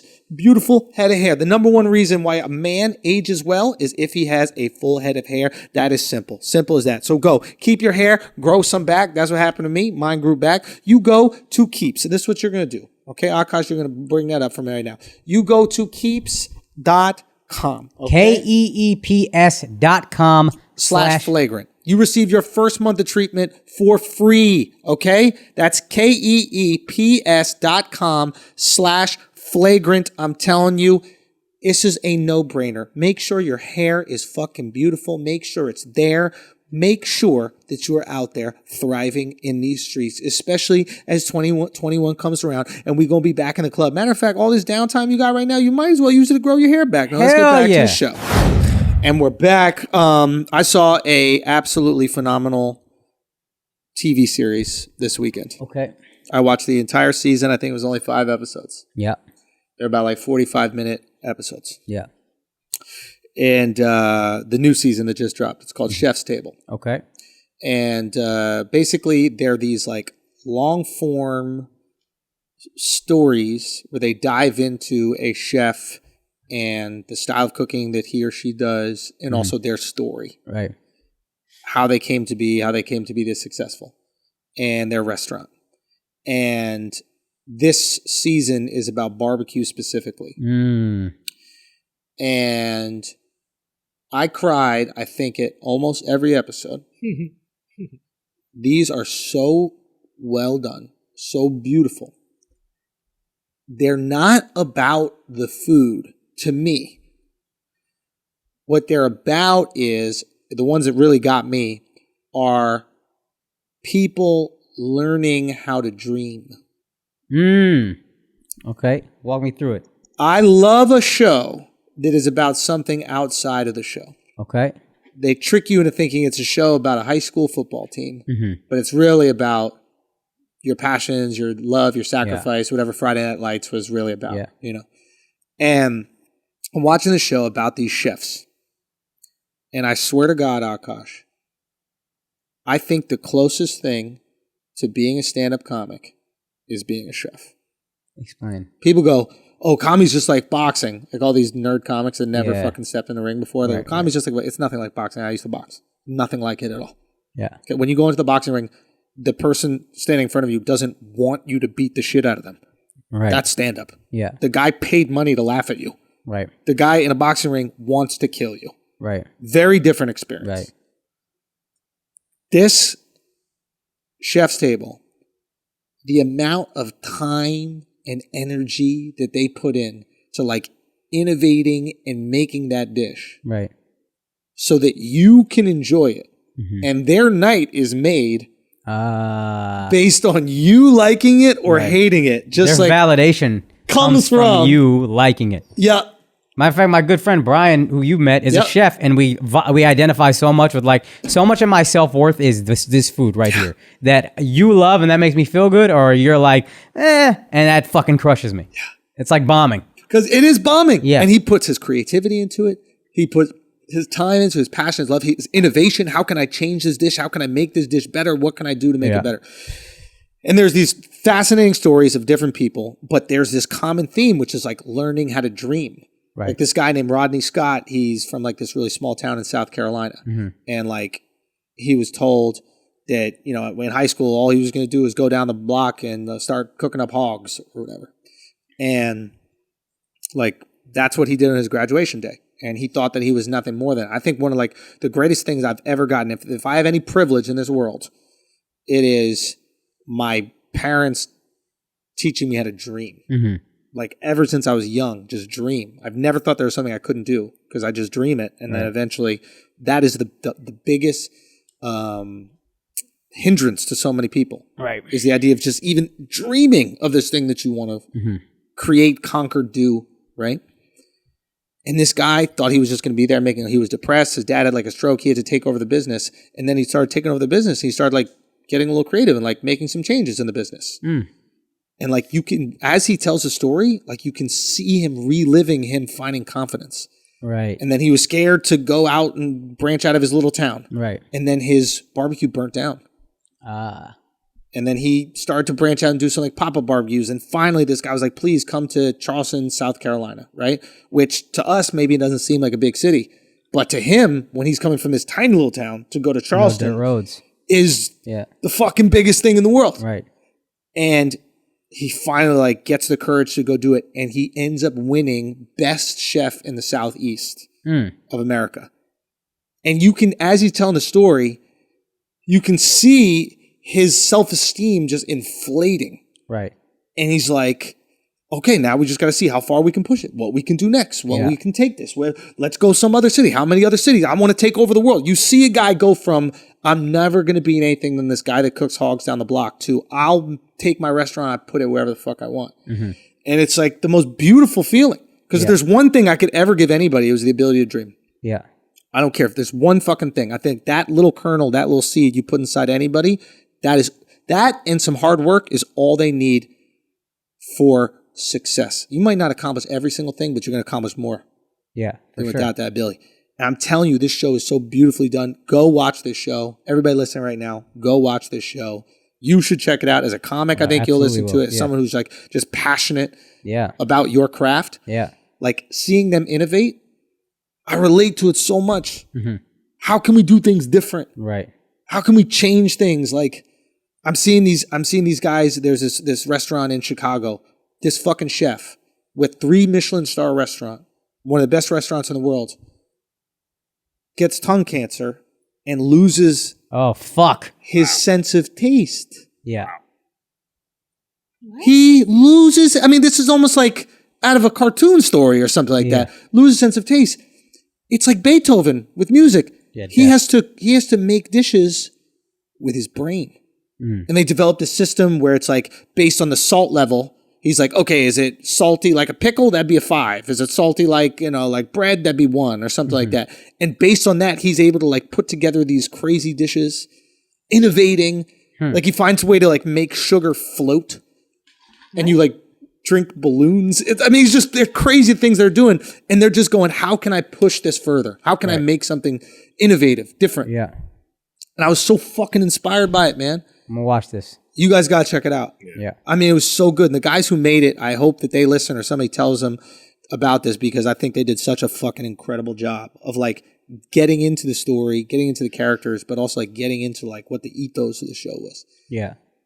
And I always think of these things like, people will ask like, as far as like career goes, like the decisions that we've made, and like what is the competitive advantage, maybe we've had. And I've always thought it was like bravery. I think anybody who like looks at the industry can see trends. Mm-hmm. I don't think I'm like unique in that regard. Like I think if you just sit down there long enough and you go, oh yeah, I think everything's going towards the internet. I think everything's going towards YouTube or, even like going towards short clips and that kind of stuff. But like we'll do it.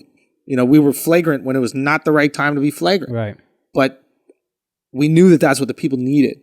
Yeah. You know, we knew that that's what the craving was. We knew this was going to come to an end. PC was going to come to an end. Absolutely. You know, and it's like, I don't know, it's just so cool to see. It was like refreshing to see these other people in a completely different field, but like view their craft the same way. Yeah. You know, like I remember like after doing the Views from the Sis special, like I was like, how do I go further with this? Like okay, we did these crazy jokes. Okay, there's all these people in the crowd. Like what can I do differently? How can I create a different experience? Like I go, okay, like what if I just make the jokes up on the spot? Right. You know, and I remember like looking at the people I admired how they did crowd work, and I was like, okay, how can I do this different? Like what can I change about crowd work? And then I remember going like, okay, if people ask, what is a typical question with crowd work? It's like, so what do you do? Yeah. I remember going, all right, but what if I don't do the jokes about what they do, but what if I do the jokes about who they are? Mm-hmm. Like, what if I'm talking to you about your identity? Right. Who you are, what you believe in. That's the highest stakes. Right. That's if it goes badly, you're super offended. You're fucking pissed off. Right. And it could be really awkward. But if it goes great, the fucking sky's the limit. Right. Right? And it's like, on that little thin line between like success and failure is every cooking, a little too much salt destroys the dish. Right. Right? And a little too much edge, whatever it is, could destroy that bit with that person. Mm-hmm. And it's like, how do we find the fucking way to do it? How do you find a way to create that? Even with the monologue shows, it was like, okay, we can't do live shows. How do we do comedy without an audience? Right. How do we figure that shit out? Yeah. How do we switch little things so it's not uncomfortable you tell a joke into a void? I don't know. I just think that you'd appreciate it so much. I think anybody who like is passionate about whatever the fuck their craft is, I think they'd find a lot of joy in it. Absolutely. Check it out. Yeah, man. Tune in. You got it. Did you watch it yet, Al? No, not yet. I think and also just the cinematography is fucking great. Yes. Like it's also dope to watch people at a high level of anything talking about it. Yes. There's shit you won't understand with the nuances of the whatever, if it's cooking, dishes, talking funny with Seinfeld and Rock and Louis C.K. It was like, there's nuanced shit you only get if you're a comic, but also just listening to people do anything at a high level, talk about that thing is like, there's a passion that comes through. There's an emotion that you feel that resonates with something inside of you that's like, oh, this is dope. There's one part that you're going to love. And you'll be there for the whole experience if you watch it. Yeah. But one of the chefs, he has, again, this is the Chicago one who lost his sense of taste and then it came back eventually. Yeah. But he has the most successful restaurant in Chicago. People are spending crazy amount of money. It's amazing. Yeah. And he keeps changing the menu. Mm. And people are like, what the fuck are you doing? We're sold out. Yeah. People are going to come here. It's going to be new people. It's not the same people. You don't have to worry about doing the same dish or jokes over and over again. Yep. Right? Yeah. He got tired of his material like we get tired of our material. It's not for you, it's for me. He says it. This is why I wish I was watching it with y'all, man. Because like he goes, if we do a greatest hits, he goes, that's great of dishes. He goes, to me, that's the death of cooking. The death of creation. Yeah, the death of creation. All right. Literally, that's the death of creation. Yeah. That's the opposite. Yeah. We're not creating anymore. We're not pushing. We're not trying. We're not trying to find something to do. It's like, this is the new thing now. Doing the monologues is the new thing now. We're going to create a new thing later. Keep create a new thing after that. We're going to keep these. That's what we do. We like creating. There's no passion in it. To the point that I look at people who can do the same joke over and over with a certain level of envy. Like, how do you do this thing with no passion? Because how do you find passion in the same thing over and over? Because they're addicted to the result, not the act. Mm. They're not addicted to creation. They're addicted to the result of that thing. Yeah. Right? So they're like, ooh, I get the claps. Okay, I'm fine. As long as I'm getting claps, I won't write anything new. But once I stop getting claps, then I'll write new. Yeah. We get claps on some shit that we write. And then eventually we're like, all right, I think I'm done with that. Yeah, it gets to the point, I know I'm done with the bit where I hate them for laughing at it. I'm like, y'all are such losers, man. Look at you laughing at this dog shit at it. I know this 1,000 times, you regular ass motherfucker. and the joke is great to them. It's just you are addicted to the creation. Yes. That's the sign of true creative. Yeah. And that's the thing where like, you see like these, oftentimes like corporate structures exist, right? Yeah. And what they do is they're set up for people who are not creating, right? It's a moat to protect what exists and is, and stop letting innovation in. Because they cannot continuously innovate. What's the idea of a monopoly, right? If I just control all of the things, I don't need to make anything new. Also, there's safety in not being creative. I know this is monetizable. I know I can make money on these dishes, a line out the door. What are you creating for? Don't create. Stop creating.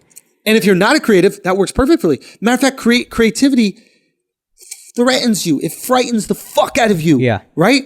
Someone who could come along and create something cooler than your shit. Yeah. I need to squash him. Yep. I need to shut him down. I need to make sure he's not doing anything. It's terrifying. Yeah. The internet terrifies these motherfuckers because now we can come out here, we can create our shit, and we could put that fucking pressure and make them have to change as well.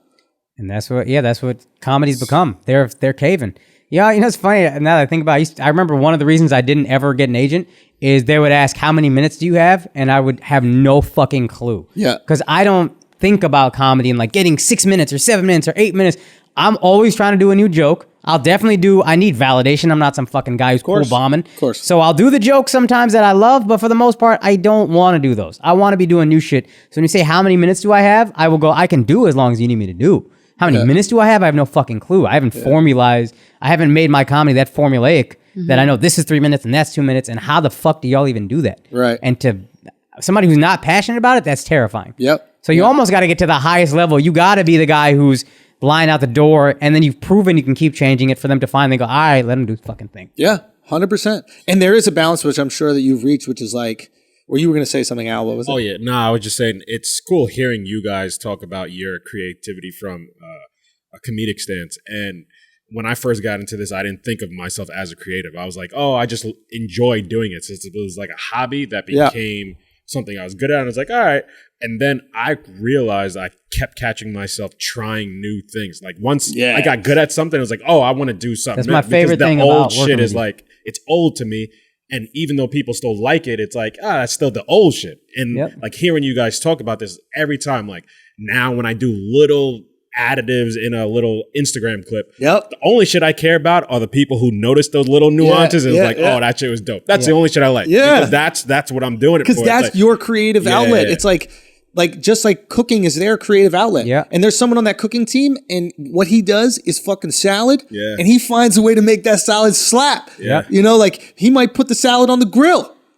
Right? Like who knows? You try to find a new way to get some flavors out of it. When I start working with a person for like camera work, I always start editing or whatever. I'm like, yo, I want you to try everything. That's how Alex got so nice. Try that's like the thing I like most about you is I'm always trying to find a little thing to do that's different. This is so sweet, y'all. But it's true. I love this guy. No, dude, you gotta let people go. Like, I love y'all, dude. Love y'all, man. Love y'all. Taylor, Taylor, say it. Yeah. Taylor, say it. You gotta say it. I love you, Taylor. Yo, you don't gotta say it to me. I just met you. You know what I mean? You could say it to Drew. Andrew. That's fucked up. Andrew Schulz, AlexxMedia, you work with every week. You can't say it. I love y'all. Yes. Thank you. We'll take the group one, even though it don't mean as much. It's safer. It's a safer version. But that is, just to wrap it up, but that is an interesting thing about like how threatening creativity is and like how people try to control those environments. Yeah. Right. And like, don't get me wrong. Being able to like mix with the mainstream is important. Like you've recognized throughout your career, and we've had conversations about this, like, you know that you need to have an hour. Yes. You need to have X amount of minutes if you're going to do this. Or if we're going to do a project that's 15 minutes long, you need to have that ironed out. And we've had these conversations.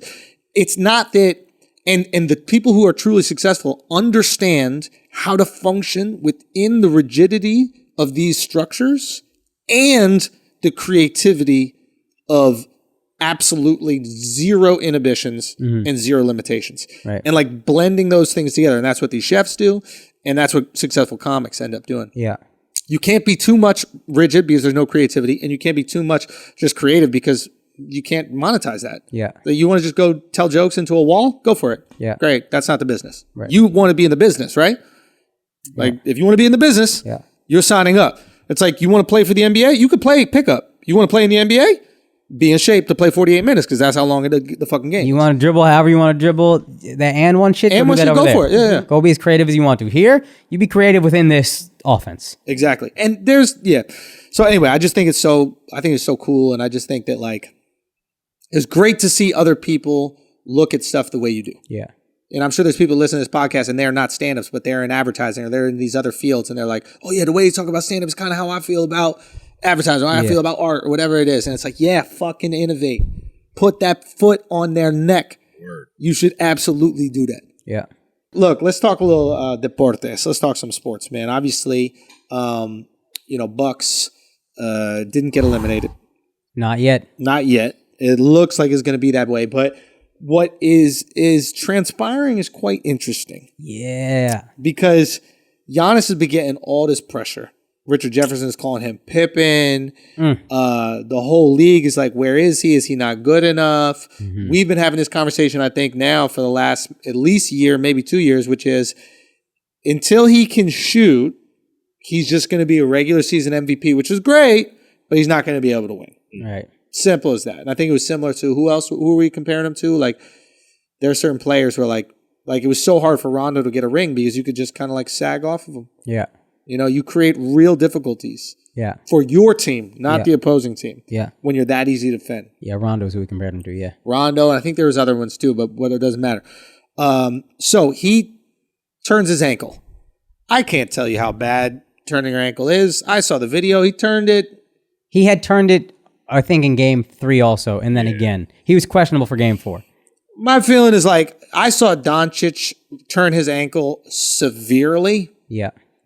And come back and play 40 fucking minutes the next game. Right.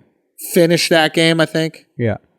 I mean, like, again, I don't know how bad your tweak is. I've tweaked both of my ankles in ways where, like, I couldn't fucking walk for weeks, so I'm not going to put that pressure. It just seems to me like maybe the pressure was getting to him and he was looking for an out. And then his team ends up winning the game when he leaves the floor. And that has to destroy any confidence that you have left. You're already feeling it. Right. Publicly. Yeah. You're feeling it from every pundit.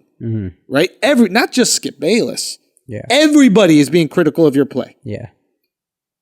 You go down, your team wins.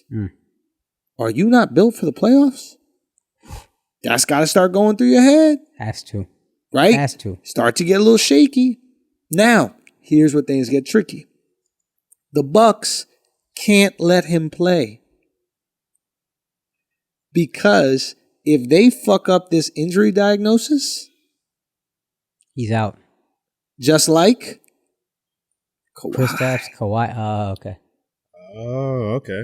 The Bucks are fucking terrified right now. Oh, shit. They are shit in their pants. The future of their organization is playing like shit in the playoffs, is coming up on, I guess next year is where he can sign the extension. Yes. I believe he wants a test free agency, which is fine. Doesn't mean he's going to leave the Bucks. The regular rookie contract and then the extra 5 years. And then he's done after next season. Right. Yeah. But I think next season is when he can sign that 5-year extension. Yeah.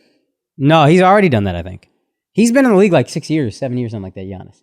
We just didn't hear about him because he wasn't really good at first. No, I know that. But I'm saying I think he has one more year left on his contract. Yeah. And I think if he signs, so what happens is if you sign to your team before you go into free agency, you do the 5-year max. Okay. And I think as long as the collective bargaining agreement is the same, and I think if you do it afterwards, you do the 4 years. Yeah, okay. So it's a way to like incentivize your own team to keep its players. Got it.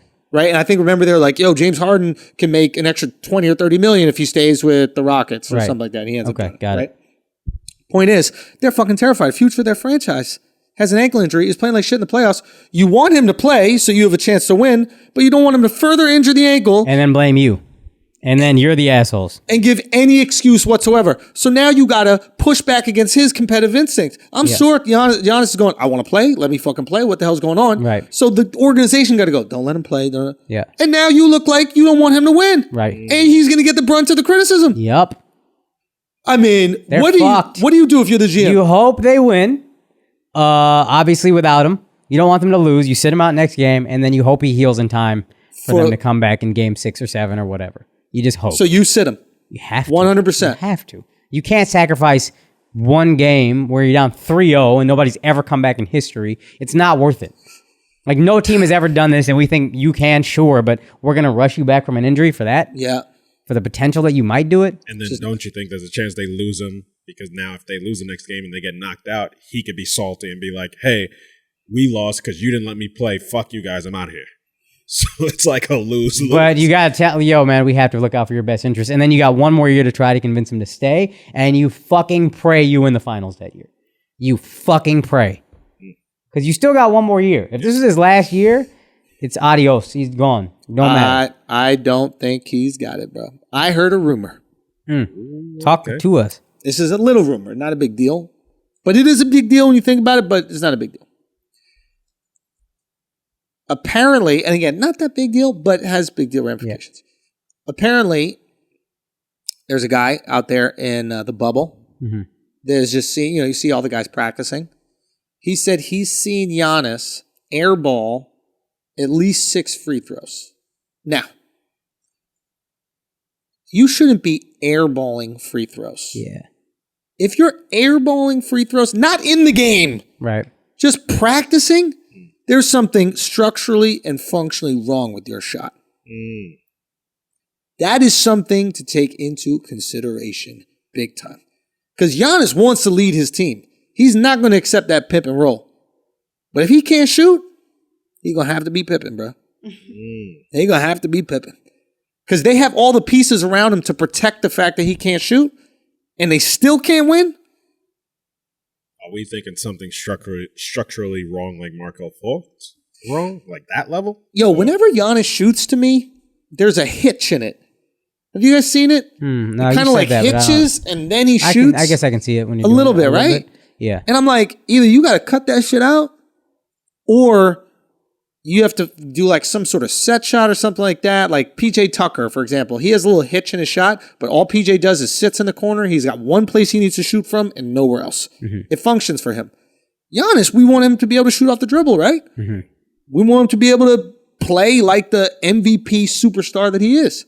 When you see the way that he's playing in the playoffs and you see the way that LeBron is playing in the playoffs, now there's no comparison between the two of them, right? Right. When you see the way LeBron played in the playoffs when he was younger, yeah, and the way that he's playing in the playoffs now, were they comparable? I think so. That's how the Spurs won their whole game plan when the Cavs went to the finals and got swept. Let LeBron shoot. Make him shoot. Even I think the second time when they lost, they were still just like, make him shoot. It's interesting. That's the whole game plan. Make him shoot. Now, LeBron's jump shot might be better, like mechanics than Giannis's. Yeah. I also think this is kind of what it is for every great player. It's just in those moments, the magnifying glass is so intense that you can't do it. LeBron didn't win his first 8 years in Cleveland or whatever. MJ didn't win his first 6-7 years with Chicago. Giannis took longer to develop, and he's in that period now where it's like, yo, all the pressure is on. Can you deliver? And I think it takes a little while to learn how to do that. Yeah. LeBron had to go get Dwayne Wade to do it. Now, Dwayne Wade wasn't as good of a player as him, but mentally he was ready for it. So that first year, all right, cool, I'm here. And then I think the next year, Dwayne Wade got hurt, but he said to LeBron, you got to take this over. And he did. But it's not easy, man. It's not a fucking easy thing to do. How much do you think getting over the hump is an actual thing? I think it's huge. Really? I think it's huge. I bet if you look at Kyle Lowry's playoff numbers, if they win this series, because that's the guy we used to talk about. He's so in his head. He's reading self-help books and all that. And then he got that finals, and I said this, and this is what I think Harden is doing now. Kyle Lowry was like, all right, maybe I can't score. Maybe my shot will be off, but I can give effort. I can go get loose balls. I can dive. I can do that. I'll help my team win. Then they won the finals, and I think mentally, I bet if you watch him in big games now, he'll be a different player. Interesting. James Harden, I think, is doing that, where it's like, hey, I might not always have my shot in big moments. Maybe I miss fucking 33s or whatever in a game 7 against the Warriors, but I can play my ass off on defense. Even if I heard he was out of bounds or something on the series-saving block against OKC, but he went out there and got the block. Like, he played defense. He's playing defense. Right. If you can get over the hump, then the offense is like, oh, I'm good. I already did this. I'm mentally clear. And I was thinking Giannis airballing free throws in practice, he might just be so in his head right now that he's just, even in practice, I'm fucked. And once you get over that hump, that's all gone. I got the monkey's off my back. What's in my head? Can he repeat? Sure, that's there, but that's a much smaller thing than can he get one. How much can we put that? Like, the monkey being on your back, right? How much through psychological warfare can I put a monkey on someone's back? Oh, heavily. I'm sure that's 99% of the trash talk. You think? You can't say you're not better than me, or you can't say you're better than me. That's not the case for most players in the league. Yeah. But it is, you can't get this done. You're not good enough. Yeah, that's a thing. That comes on and off the court too. Because like the media constantly saying, his shots off, his shots off. Every question is about it. Everything. Like you could see how he was getting snappy. He's constantly being reminded of that. Yeah. From outside and then in his own head. And you're in the bubble, so it's not like you could go to a restaurant and like cut loose. Yeah. You literally surrounded by the motherfuckers who are judging you, right? You got the team that you're playing in the same, at least neighborhood, right? Yep. I mean, you just can't escape. I bet if you asked Paul George what's his biggest regret, it would be naming myself Playoff P. Son, he is not living up to it, B. Because that once now you put that on your own shoulders and every bad game you have. I think Melo said to him, you can't take that back now. You have a bad game, you're Playoff P with a bad game for the rest of your career. They're going to be like, you Playoff P? Really? Playoff P? And I'm sure that's just living in his head. What the fuck did I do this for? Why did I bring this on myself? I'm not built for it. He really is not. No, most people aren't. It's interesting how you see like, yeah, that's true. Most people aren't. It is the rarest of rare. All these guys are unicorns. The rarest of the unicorns is the one that's like, I'm built for it. Yeah. Michael Jordan was built for it. Even then, it took him a while. But he's built for it. I think Doncic is built for it. Yeah. I think LeBron had to build himself up to it. Yeah, LeBron is like doing everything in his power to live up to that, but he might not have it instinctually. Kobe had it. Yeah, Kobe was a killer. Oh my God. Yeah. Dwayne Wade had it. LeBron had to develop it. I feel Kobe had it, but he still even had to develop it a little bit because he had Shaq there. No. That's true, but he would go at it. I think he had that killer instinct. Yes, from game one. You know what it's like? It's like, it's a language. Like some people grow up speaking the language, and some people got to learn it. Right. And I think LeBron Kobe did was say what? Play basketball all day. Yeah, long. Kobe I think had it. Yeah, I think Kobe was like sociopathic enough where he was just so isolated. He talks about the first time. There's an old video clip of him talking about the first time he played against Michael Jordan. Yeah, and he's like, I'm not afraid of you. I want to know what the big deal is. I want to see how I measure up against you. He's a fucking 19-year-old kid in the All-Star game or whatever it is. Oh, fucking punk. And he's like, yeah, I want to see what the big deal is. Let's see what the big... Who the fuck thinks like that? Yeah. That's the kind of person you got to be. You got to be Kobe. Michael Jordan thought the same thing. And that's why Jordan took a liking to him in the end. It's like, that's me. They grew up knowing the language of it. Like often how people talk about Chappelle, even ourselves, we talk about Chappelle. Chappelle speaks the language of comedy. Yes. He's fluent in it. And then there are other people who learn the language like ESL, right? And I think LeBron is just so athletically gifted, so fucking brilliant in terms of game IQ. But the killer instinct is a second language that he's had to learn. Right. And I think he speaks it really well. Yeah. He's not as fluent as Jordan. It's just a little bit different when you're born with it. Exactly. Yeah. But you could get there. Yeah. Especially when you have those athletic gifts, you could get there. But there's some people like Reggie Miller, that motherfucker was born with that shit. Yeah. Yeah. Like there are certain people, Luka might got it, bro. He might. I'm trying to think who else. Who else is like... But Luka's been to the big game, just not here. Yo, that's another thing we forget. So he was playing in the Euro League at the highest level. And here's the thing. We don't take Euro basketball serious. But when you're in Europe, that's the big that's game. the shit. I think won he a went, championship and was MVP. I think even to Luka, to that point, I think even like his first time in, he like splashed a 3 off rip. Like he was ready. There was, he seemed ready off rip. But don't you think that that's valuable? Yes, that helped for sure. Oh, that helped. I think mentally Dwayne Wade had it. Physically, his body didn't hold up, but mentally he had it, yo. He was about it. Okay. I remember, this is a real quick thing, as I'm watching the Mavs blow the finals in 2006. Yeah. Game 5 where he's at the free throw line way too often, but after 1 or 2 of his free throws in a huge moment, he looks at somebody on the Mavs on the side and he just goes, I live for these moments, and splashes both free throws. And nobody brought that up. You can read his lips, and he didn't cuss at the time. Read his lips perfectly clearly. I live for these moments. He was fucking about it, yo. Let's go. Okay, what's more tragic? Having the skills and not having the killer instinct? Right. Or having the killer instinct and then your body not holding up? So essentially, being Chris Paul. Yeah. Or being, someone who just freaks out in the finals. James Harden. Right. What's more tragic? Being James Paul or being James Harden or Chris Paul? I think Chris Paul is more tragic.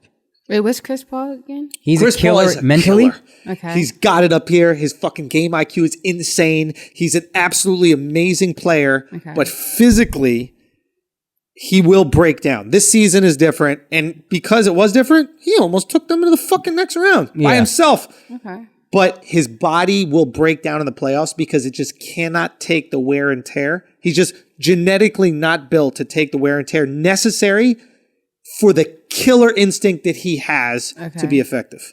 Versus James Harden, which has all the skills in the fucking world, but he doesn't have the killer instinct. Okay. So he starts to fade when the going gets tough. Versus worries? Which would you rather?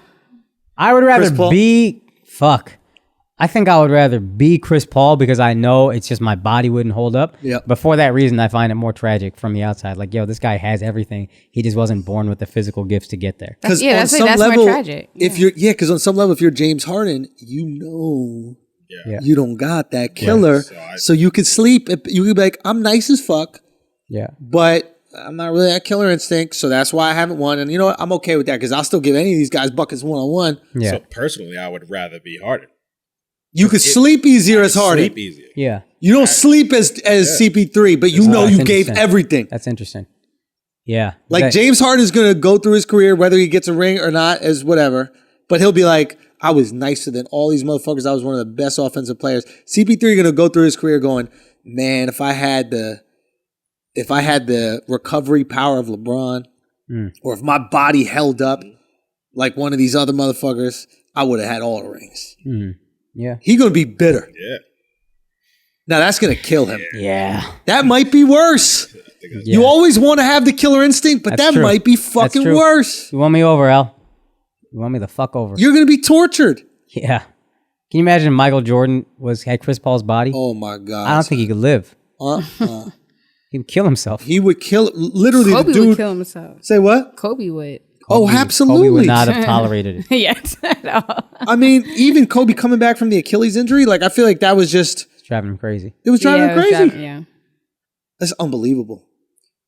Now, that playoffs have been kind of interesting. What about football? What we got going on football? It starts Sunday and nobody has even thought about it. That's what's crazy to me. My whole football point. Because there's normally all this buildup of preseason games that you fucking hate, but they remind you football is coming. You hear training camp shit every day, but now training camp is closed off. Even reporters can barely get in. So there's just none of the buildup. And it's just going to start Sunday, and I think it's going to be lit as fuck. But you're going to be like, oh, I forgot, dude. Normally there's all this anticipation. Yeah. And we haven't gotten to see any of the buildup. It's just hard knocks, but that's it. But why is that not enough? Like, I feel like there's no media coming out about NFL whatsoever. There's not even like cool storylines. Like Shaquem Griffin got dropped. Alex Smith is still on the roster. Like you have weird stuff like that. But yeah, but it's just if you can cover it, if a reporter can cover it fully, he can write about it more fully. There's more reporters writing about it. We get into it. Nobody's in the bubble. I guess there are things happening in the bubble, but... The bubble is also, we're hopping right into the playoffs. We didn't give a fuck about the regular season games before. That's right. The only reason we care, kind of looking back, is we're like, oh, Milwaukee never looked right when they got back. Oh, LA is looking right now, but I see how they lost to Portland because they were sleepwalking those first 8 games. That's just preamble. Now we're in the playoffs, high stakes. When the regular season starts in the NFL, every game is high stakes. I think we'll be like, let's go. By like week 2 or 3, I think we'll be back NFL talk all day. Really? I think, yeah. Because we're watching games. We're like in it. Yo, I wonder if football being back is enough of a catalyst to calm down all the rioting and protests that are happening right now in America. I wonder if simply football basketball wasn't enough. I don't think basketball, because there's so many games and you know there's going to be games happening, like it almost feels like basketball's omnipresent. Like you're like, let me turn on the TV. There's going to be some basketball. Like it's just always there. Football has this way because it's pretty much 2 days, I guess. Thursday every once in a while. Thursday, Monday, Sunday. So. But it's only 4 months and you only get 16 games. Yeah. Everything is super high stakes. Yeah. And not only is it super high stakes, it's like the game itself is high stakes. Yeah. Your guy could go down any fucking game, right? Yeah, dude. Anything can happen with this fucking sport, right? And I just think if there's no fans in the stands, it's like you don't have the chance of this group and that group coming together rooting for the same team. So they're still at home doing it in the privacy of their own home. And then once the game is over, you can go back and root for your side. Politically. You know? But like when you're at the game, it's like you can have Black Lives Matter dude and you can have Trumper right there. But if you're both fucking Giants fans. Yeah. It might just be distraction. Right now, I was thinking more distraction, not like it's going to bring us together, but more like distraction, conversation. Something to occupy my mind. Yeah, like even fantasy. Like people love fantasy, bro. Yeah, I don't really love it, but like people are really into it. And I just wonder if there's that extra thing, there's that extra conversation piece. There's a driving focus for the week. Like every Sunday, I know I'm going to be with my friends watching these games. You know, like there is something for me to do. Basketball is so omnipresent. I don't make a date with my homies to watch some basketball games. Who cares? I don't think so. You don't think so? It's election season, man. You know the meat is election season gonna matter. Yeah, but that story going. But it's gonna, I think, calm things down a bit. Maybe it doesn't. Maybe it means nothing. I just wonder, like, the effects of something as massive as football, because it's so weird. Like, ever since Corona, I haven't lost the value, but like the value of sports has kind of like dropped a little bit. But sports used to run the news cycle, dude. Yeah. Like football was literally 7 days a week, 24 hours a day, 12 months a year. With a 4-month season, it made no sense. They were year round. How the fuck we talk about football all year? I don't know. You know what I think what happened? We took it out of our routine. Because there was no sports to be talked about for such a long time. Yeah. And now we filled up that time with other things. Yeah. So now that even though sports is back, it's still like, oh, no, I'm not going to just drop the stuff that I filled that time with. So it's like we haven't picked it back up and soaked it into our lives the way that sports was consuming. I'm curious the ratings. That could be it. I'm curious because I think you will rediscover it like a couple weeks into the season. If you're a football fan, which I obviously am. That started to happen to me a little bit with basketball. Like, and that's some shit that happened with my girl. Like, we got into a routine of me not watching sports. Yeah. You know what I mean? Yeah. So, like, you know, girls, they just get used to whatever you do that they like. Yeah. So now that I'm, like, watching some sports, it's almost like I'm watching sports on her time. Yeah. Right? Yeah. It's like, hold on now. This is sports time. This is that we took a little sabbatical from because this Corona shit. Now we getting back to the regular, but it's over. It's over now. You ever give your dog a bone and then you try to take it and they get mad possessive? It's like, hey, bone is over. Sports is here. Bone time is done. Bro, it's so funny you said there's a thing called a bully that we bully give dogs. Stick, yo. My Happy be fucking growling. Snapped at me one time. Bro, what's this? Okay, so it's like this little. It's some edible form. Maybe it's like it's legit like a cow dick.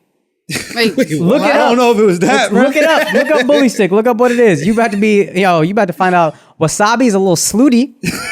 And my dog's a little gay, loving these dicks. So whatever, it's like a dried. It's almost like jerky, but the most intense form of jerky. Yeah, it's just a chew toy. Chew toy, but they can actually eat it. Yeah. Okay. I give it to Cookie. Mm-hmm. I try to take the thing back from Cookie. Right, grouse. My girl goes, "Don't give Cookie the bully because she growls or she'll try to bite you if you try to take it back." And I'm watching her tell me this. And I'm just like... It is a bull penis. Yeah. I told y'all. I be knowing shit, but not really. Penis. Yeah, I believe it. Oh, you did? Oh. No, I wasn't questioning him. Oh. Yeah. But my point is, like, I'm watching my girl tell me this, and she's not getting that she's describing how she is with sports. Like, I'm trying to take my sports back, and she's like she's not having that. We shouldn't have given them Corona, yo. We shouldn't have given the world Corona for us to have more time with you. What was oh my God, I can't believe I'm fucking blanking on his goddamn name. Fat motherfucker that we used to do Geico with. John Gabris. So Gabris would do this shit where he would never talk on his phone with his wife, but he would also never talk on his phone with his friends when she called. He kept consistency with the behavior with his girl and when he wasn't with his girl.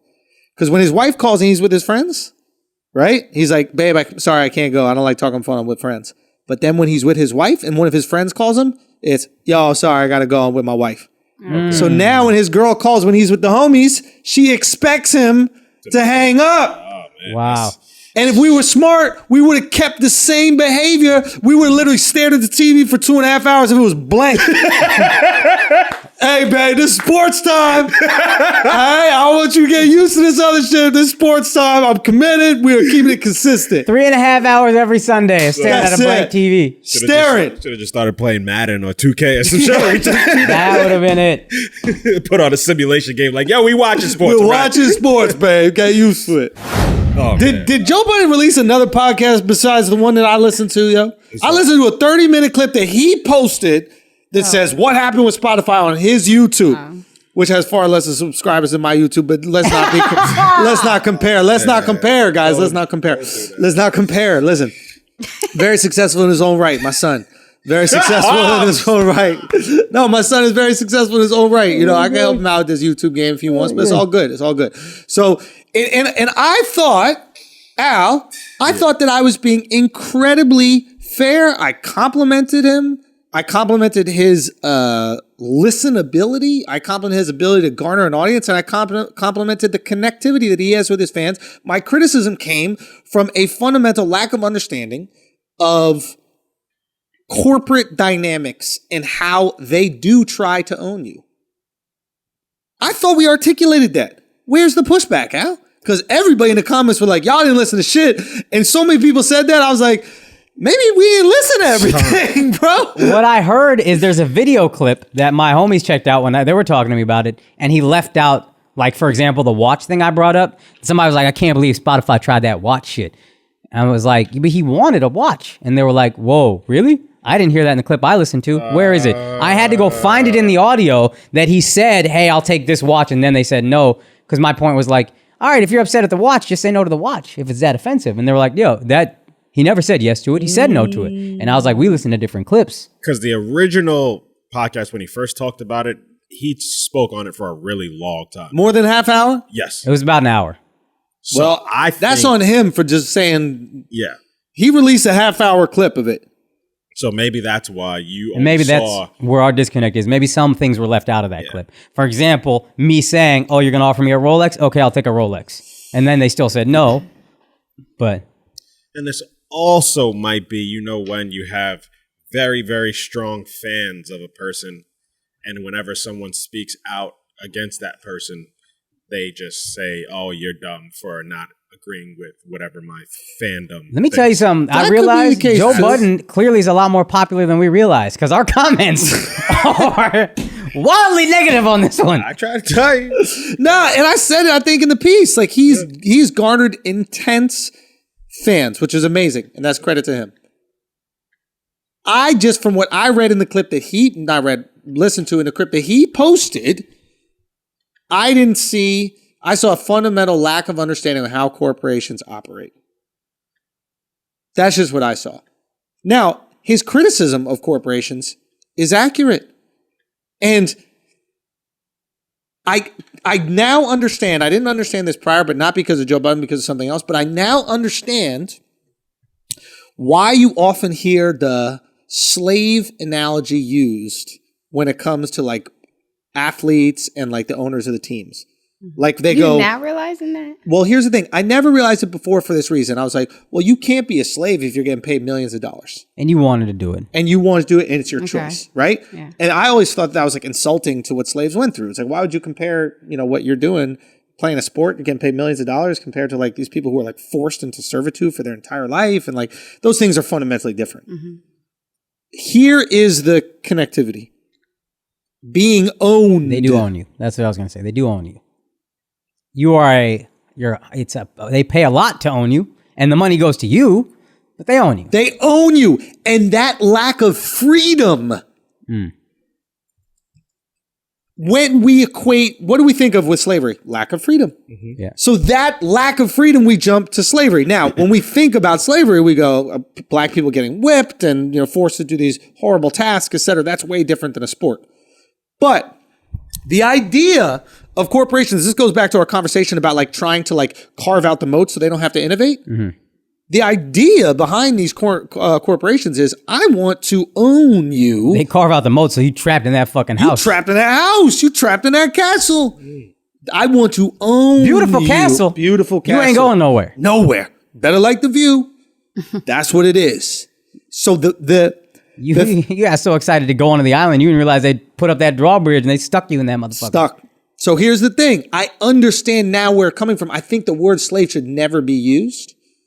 Just because, in the same way that I think the word like privilege should never be used. Like white privilege, just don't use the word. Like it's not a privilege that I don't get shot by the cops. That's what it should be. Mm-hmm. So stop talking about what should be normal for black people as a privilege, because then nobody will be on your side to support it. If you go, yo, I want normal, then white people will go, well, yeah, y'all deserve normal. Yeah. But when you tell people they're privileged, everybody got shit in their life they don't like. Dad's dying of cancer, you gonna tell me I'm privileged or something like that. Not me personally, but like then white people are like, well, fuck you for that. It shouldn't be a privilege, but it should be bare minimum. Yeah. We should all be bare minimum get that. Yeah, but that's why we say white privilege, because we don't even get the He's just talking from a marketing aspect. If you're trying to get, we understand, you're right. He's just saying marketing wise, when you say that to white people who are struggling, they hear their privilege and they're like, no, I'm not privileged. Yeah. And then they push back. Whereas there might be more, if you're just like, yo, we don't get basic human rights. They'd be like, oh, that's fucked up. I get basic human rights. My life sucks, but I get basic human rights. That sucks. Y'all don't get that. Like, it's just you see what I'm saying? Like it's a privilege compared to what you're experiencing. Yeah. But I would argue what you're experiencing should not be the normal. Yeah. It should not be what you're promised by the Constitution. Mm-hmm. You're underprivileged. Yeah. You need to boost that up to regular. Yeah. And don't get me wrong, there are people who have privilege. Billionaires' kids, me. You know what I mean? I'm 6'2". I have both of my parents. Like these things you could argue are privilege, 100%. But I guess my point is like that little marketing thing. I wish we could switch. Like I wish I could like sit down with like BLM or all these people like the left and just be like, yo, get that out of here. Stop talking about like that. Because I really do believe there are like a lot of decent white people out there. It's like, yo, I don't want people to get less than the constitutional rights they deserve. Like, let's fuck. Yo, what are we doing out here? A lot of people are already angry with how their lives are. And if you're telling them they're privileged, that angry part of them is like, fuck you, I'm privileged. What are you talking about? I'm privileged. Very good at communicating. So that was brilliant. That's exactly what I'm trying to say. Yeah, they're just angry. And then if they feel like their life sucks, and then if you tell them they're privileged, that part of them is angry and insecure. It's like, yo, fuck you, I'm not privileged. I got this, and this. If you're like, yo, we don't get basic human rights, they'd be like, oh, my life sucks, but y'all don't get basic human rights? Fuck. Yeah. Anyway, so back to the corporate thing. So they want to own you, man. And it's like, let's take away the word slavery, but talk about being owned. You don't have the freedom to operate as you want to operate. Yeah. I understand it now. And I understand it even if you're an athlete that's getting paid $30 million a year. But you're making that company $1 billion a year and you don't have the freedom to go make up that other shit. You feel owned. If you're an NCAA athlete, right? You don't have the freedom. Now you do, but before you didn't have the freedom to make money off your likeness, but they can make billions of dollars off of you. I can understand how you feel owned. Yes, you're signing up to be owned. To that point, Joe said his smallest check was Spotify. So you're feeling like I'm making you billions. You're paying me less than everybody else. I make you the most. Mm-hmm. Emotionally, fuck you. You own me. I'm trapped here. Go.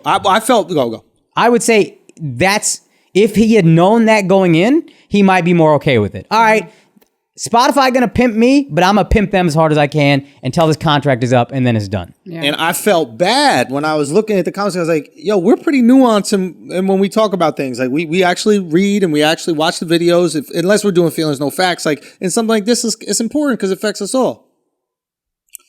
And the comments were so fucked up. And I was like, well, man, maybe we fundamentally misunderstood, you know, what Joe was trying to say, or maybe we didn't read or like listen to or watch something that he was trying to say. Maybe we got this wrong. And then I heard from the grapevine that Joe asked Spotify for $250 million. Yes. What? Yes. Wait, what? This is a reliable grapevine? This is a reliable grapevine that he asked Spotify for $250 million. So everybody in the comments, shut the fuck up. This goofy out here talking about $250 million. $250 million? Yo, that business education he was talking about, he's getting, you need to keep educating, buddy. Bruh. $250 million? Wait, What? They wouldn't even give you a fucking Rolex Submariner. Serious? You want $250 million? His line of thinking is, I outperform all the Ringer podcasts. This is what they got. I should get that. I don't even think he's comparing himself to Rogan. I think he get Rogan. I don't think so either. I think and I don't think that's actually, if I pull back, I can kind of see where he's thinking. I blow all these podcasts out of the water. I can't say it's a fact. This is alleged. You know what I mean? Now, usually that's enough information for the media to run wild. I gotta hear how he came to this number. So. I think it's the Ringer.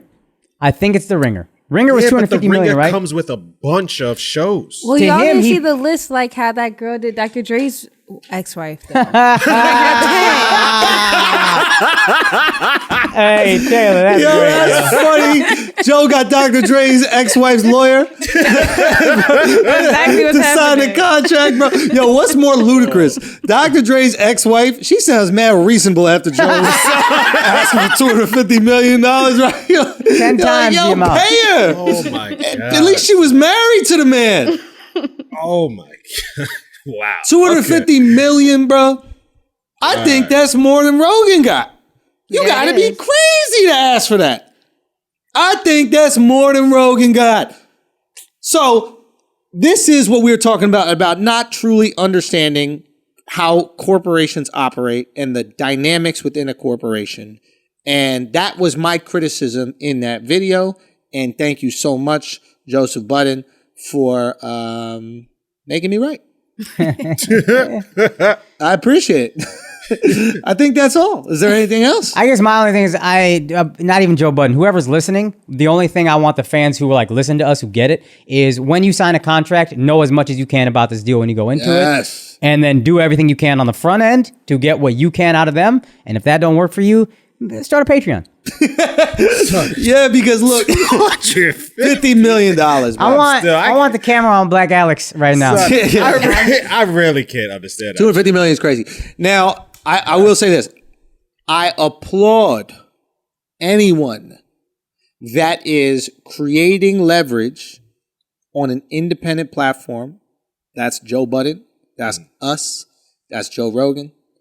And creating enough leverage where those contracts that they sign with mainstream media, because we should be able to operate with mainstream media. We should be able to blend. We should just do it in a way that's fair for us, right? I applaud them that are trying to create those contracts where they are less owned, where there is more freedom to operate. And you earn that freedom by creating the leverage yourself. Joe Budden's best shot at $250 million is go independent. The next time somebody tries to buy you out, that shit was going to be a lot of money. Because he's going to create something independently that works. And when it works, somebody wants to buy you and then own your shit. 100%. All right, now you're going to have to pay. Joe and them could start a Patreon and probably make more money than they were making, or at least the same amount of money than they were making at Spotify. I bet you. I think they have a devout fan base, and I think that they could do well on Patreon. Because people are already willing to pay for Spotify.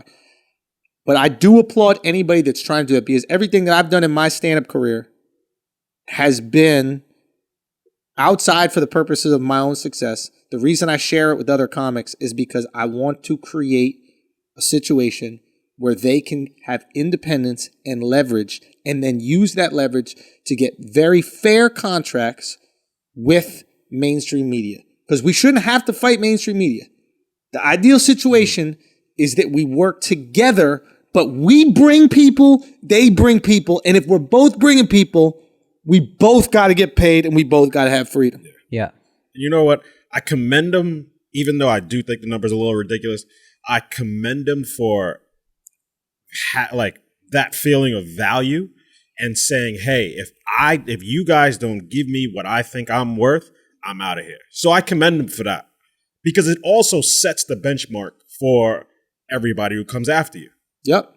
So it's like it adds a little value to, let's say, hip hop or music podcasts, where it's like, yo, look at what I did, and now you can value yourself within that range. You create your own value. Yes. Someone else validates the value. I'll give them that, but whoa, I need to see how you came to that. No, that's absurd. $250 million is absolutely absurd. Maybe it was $250 million for all the podcasts that would operate under him. Maybe the 360 for him and everybody on the podcast. Everybody else, this, that, the other. But it's still an absurd amount of money. Like, you just don't have enough eyeballs for it. But look, man, you know. You can have the biggest Patreon in the world. I'm curious to know those numbers. Do that. Go try it.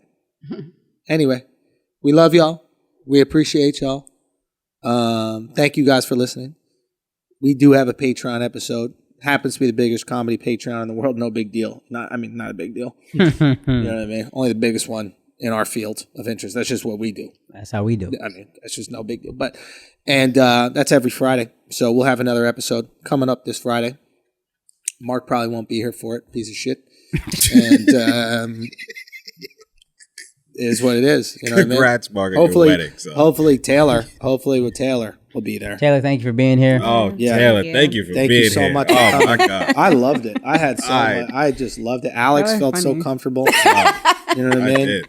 It was, he just feels definitely more pleasant to look at than Mark. I'll give you that much. Is that right? Way more showered. Yeah. Yeah, way What are you talking about? Mark has lovely blonde locks.